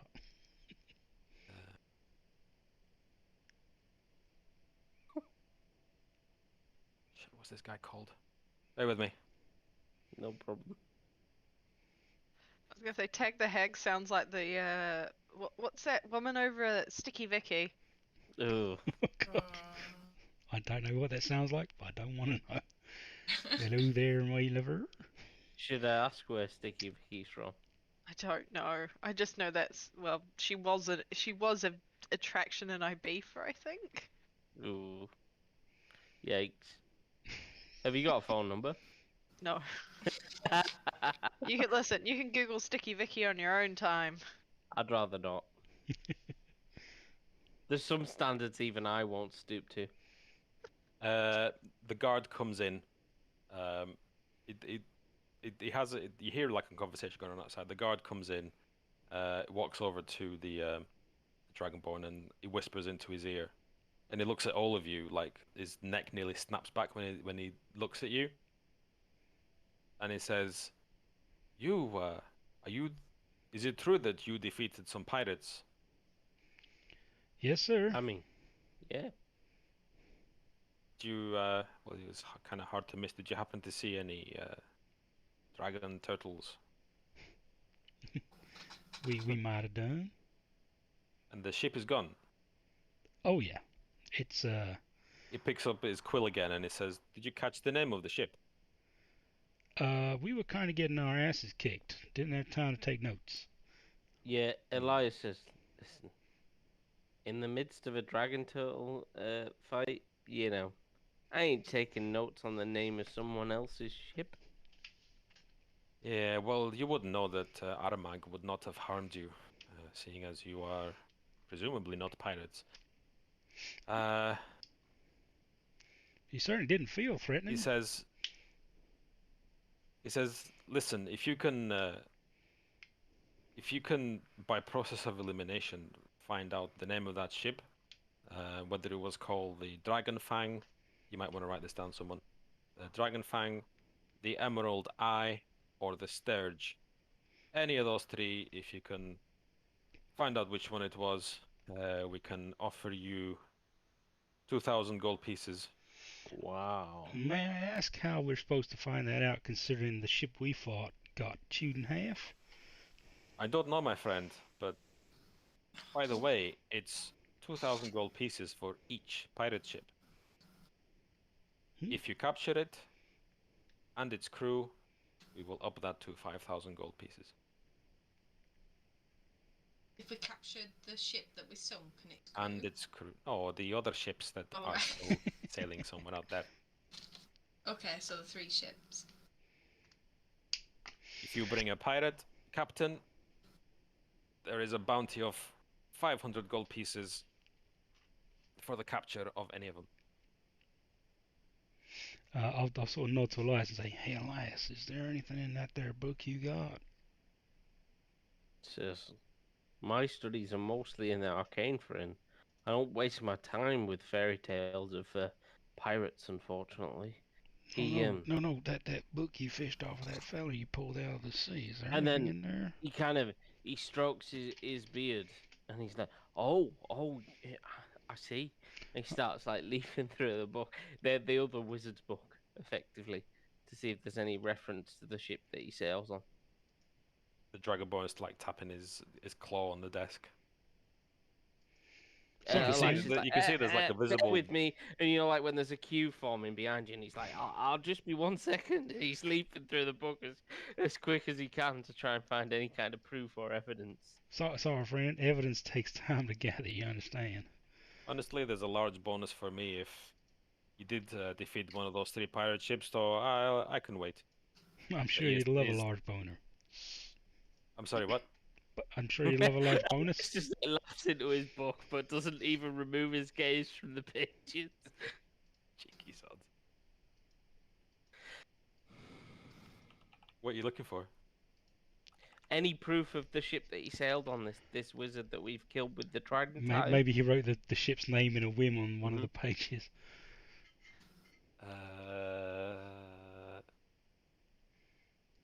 Got me. So, what's this? So this is a spell book, right? It's just to not a- it's clarify, not a Peter, diary. just to summarise, you said 2,000 GP for any of the 3 ships that we can prove we have sunk or defeated. Mm-hmm. 5,000 GP if they're captured with crew, Mm-hmm. and 500 GP for any individual captain that we're able to capture. Yeah. Okay. Just took that all down. Is there fine. another 500 if we capture the ship crew and captain? 5,500. I assume so, Meg. That's Yeah. that was my assumption. Yeah. Oh, you broke Yeah, up there, Meg. Okay, Yeah. good. Just, Yeah, I get. am I breaking up? Yeah, you went a bit digital then. Oh, But you're back now. Yeah, so those are the prices. Sounds good. But obviously it needs to be compelling proof. You can't just write a name on a piece of paper and go, "Here you go, Mr. Zindar, we killed the pirates for you," and I hand you over large sums of gold. No. So, quick question. The dragon turtle, what was his name? Aramag. Aremag. Aramag, and he guards the harbour, I guess. Yes, we have a sort of, if best word you can use for it is a contract. Okay, and where might I find him just at sea? He takes his spectacles off and he says, "What, the dragon turtle?" Yes. I guess he looks at you all like, he says, "Become a pirate, I guess. He'll find you." That's a little bureaucracy joke. Anyway, so Doesn't have a cave or something that he lives in. I don't know no, where dragon turtles would live. Where would they live? Like a cave? I don't know. dragon Hello? turtles live at the bottom of the sea.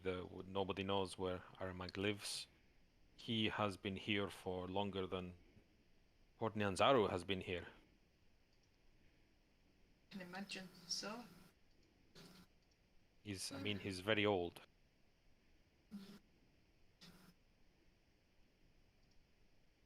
good.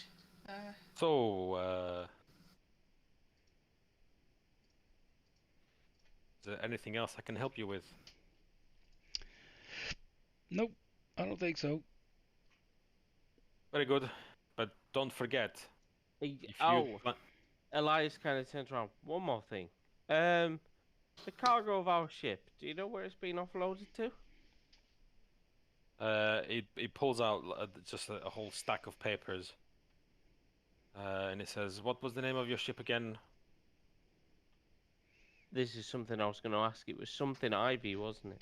Remember, No, it's it was the Black Orchid or something. The Poison Orchid. poisoned orchid, wasn't There it? you go. Yeah. Ah, poison orchid. Okay. He looks through the papers, and he says, "There is no cargo." Uh, he says, "Okay," like, and obviously takes note of the fact that the harbour master clearly has no note of any cargo being delivered.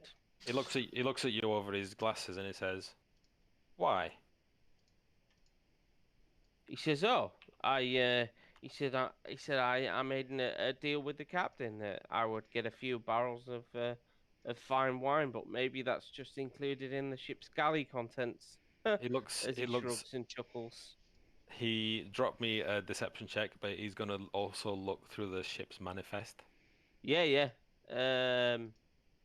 Okay. So he says, wine, wine, wine, wine. I don't see. Where did you say the wine was? Drop me that says- deception check. Oh, he says, given the roll, the bottom deck. He blurts out real quick. Bottom deck. How many decks does that ship have? And he's looking at this paper. Anyone? I think it's in. two. There's above decks and then there's below decks. Got 3. 3, you say? He bangs his gavel, and the guard comes in and he whispers something to him, and you just hear him whisper, "Go," and the guard leaves quickly. Do you have a date for when that ship is due to depart? I just want to make sure what the captain told us measures up. This ship is due to depart. Oh my god, it's like doing 2 jobs at once. It's looking through the manifest and it says, tomorrow night. Okay, tomorrow night. Sorry, my friend. I thought you bureaucrats loved this kind of shit. I assure you, sir, we do not. Okay. Okay. You do hear a commotion outside as large numbers of guards begin filing down to the ship. You're quite close to it, so you can see them. Suggest to Brutus that perhaps maybe now's the time to disappear to the toilet and make yourself a little smaller. Yeah. Zindar stands up and it says, "Now, if you'll excuse me, please see yourselves out. I have some business to attend to," and he heads down to the ship as well. Oh, shall we just hang about later? See if we can get outside. Yeah. See what's going on. Yeah, sounds good. Later. You're outside, yeah? As you step outside, and you see the guards running down to the dock, the next see is a massive flash and a huge explosion at the dock. And we're going to end the session there. Oh my. Oh. Oh, somebody had a necklace of fireballs. Had. Oh no! Dun dun dun dun dun.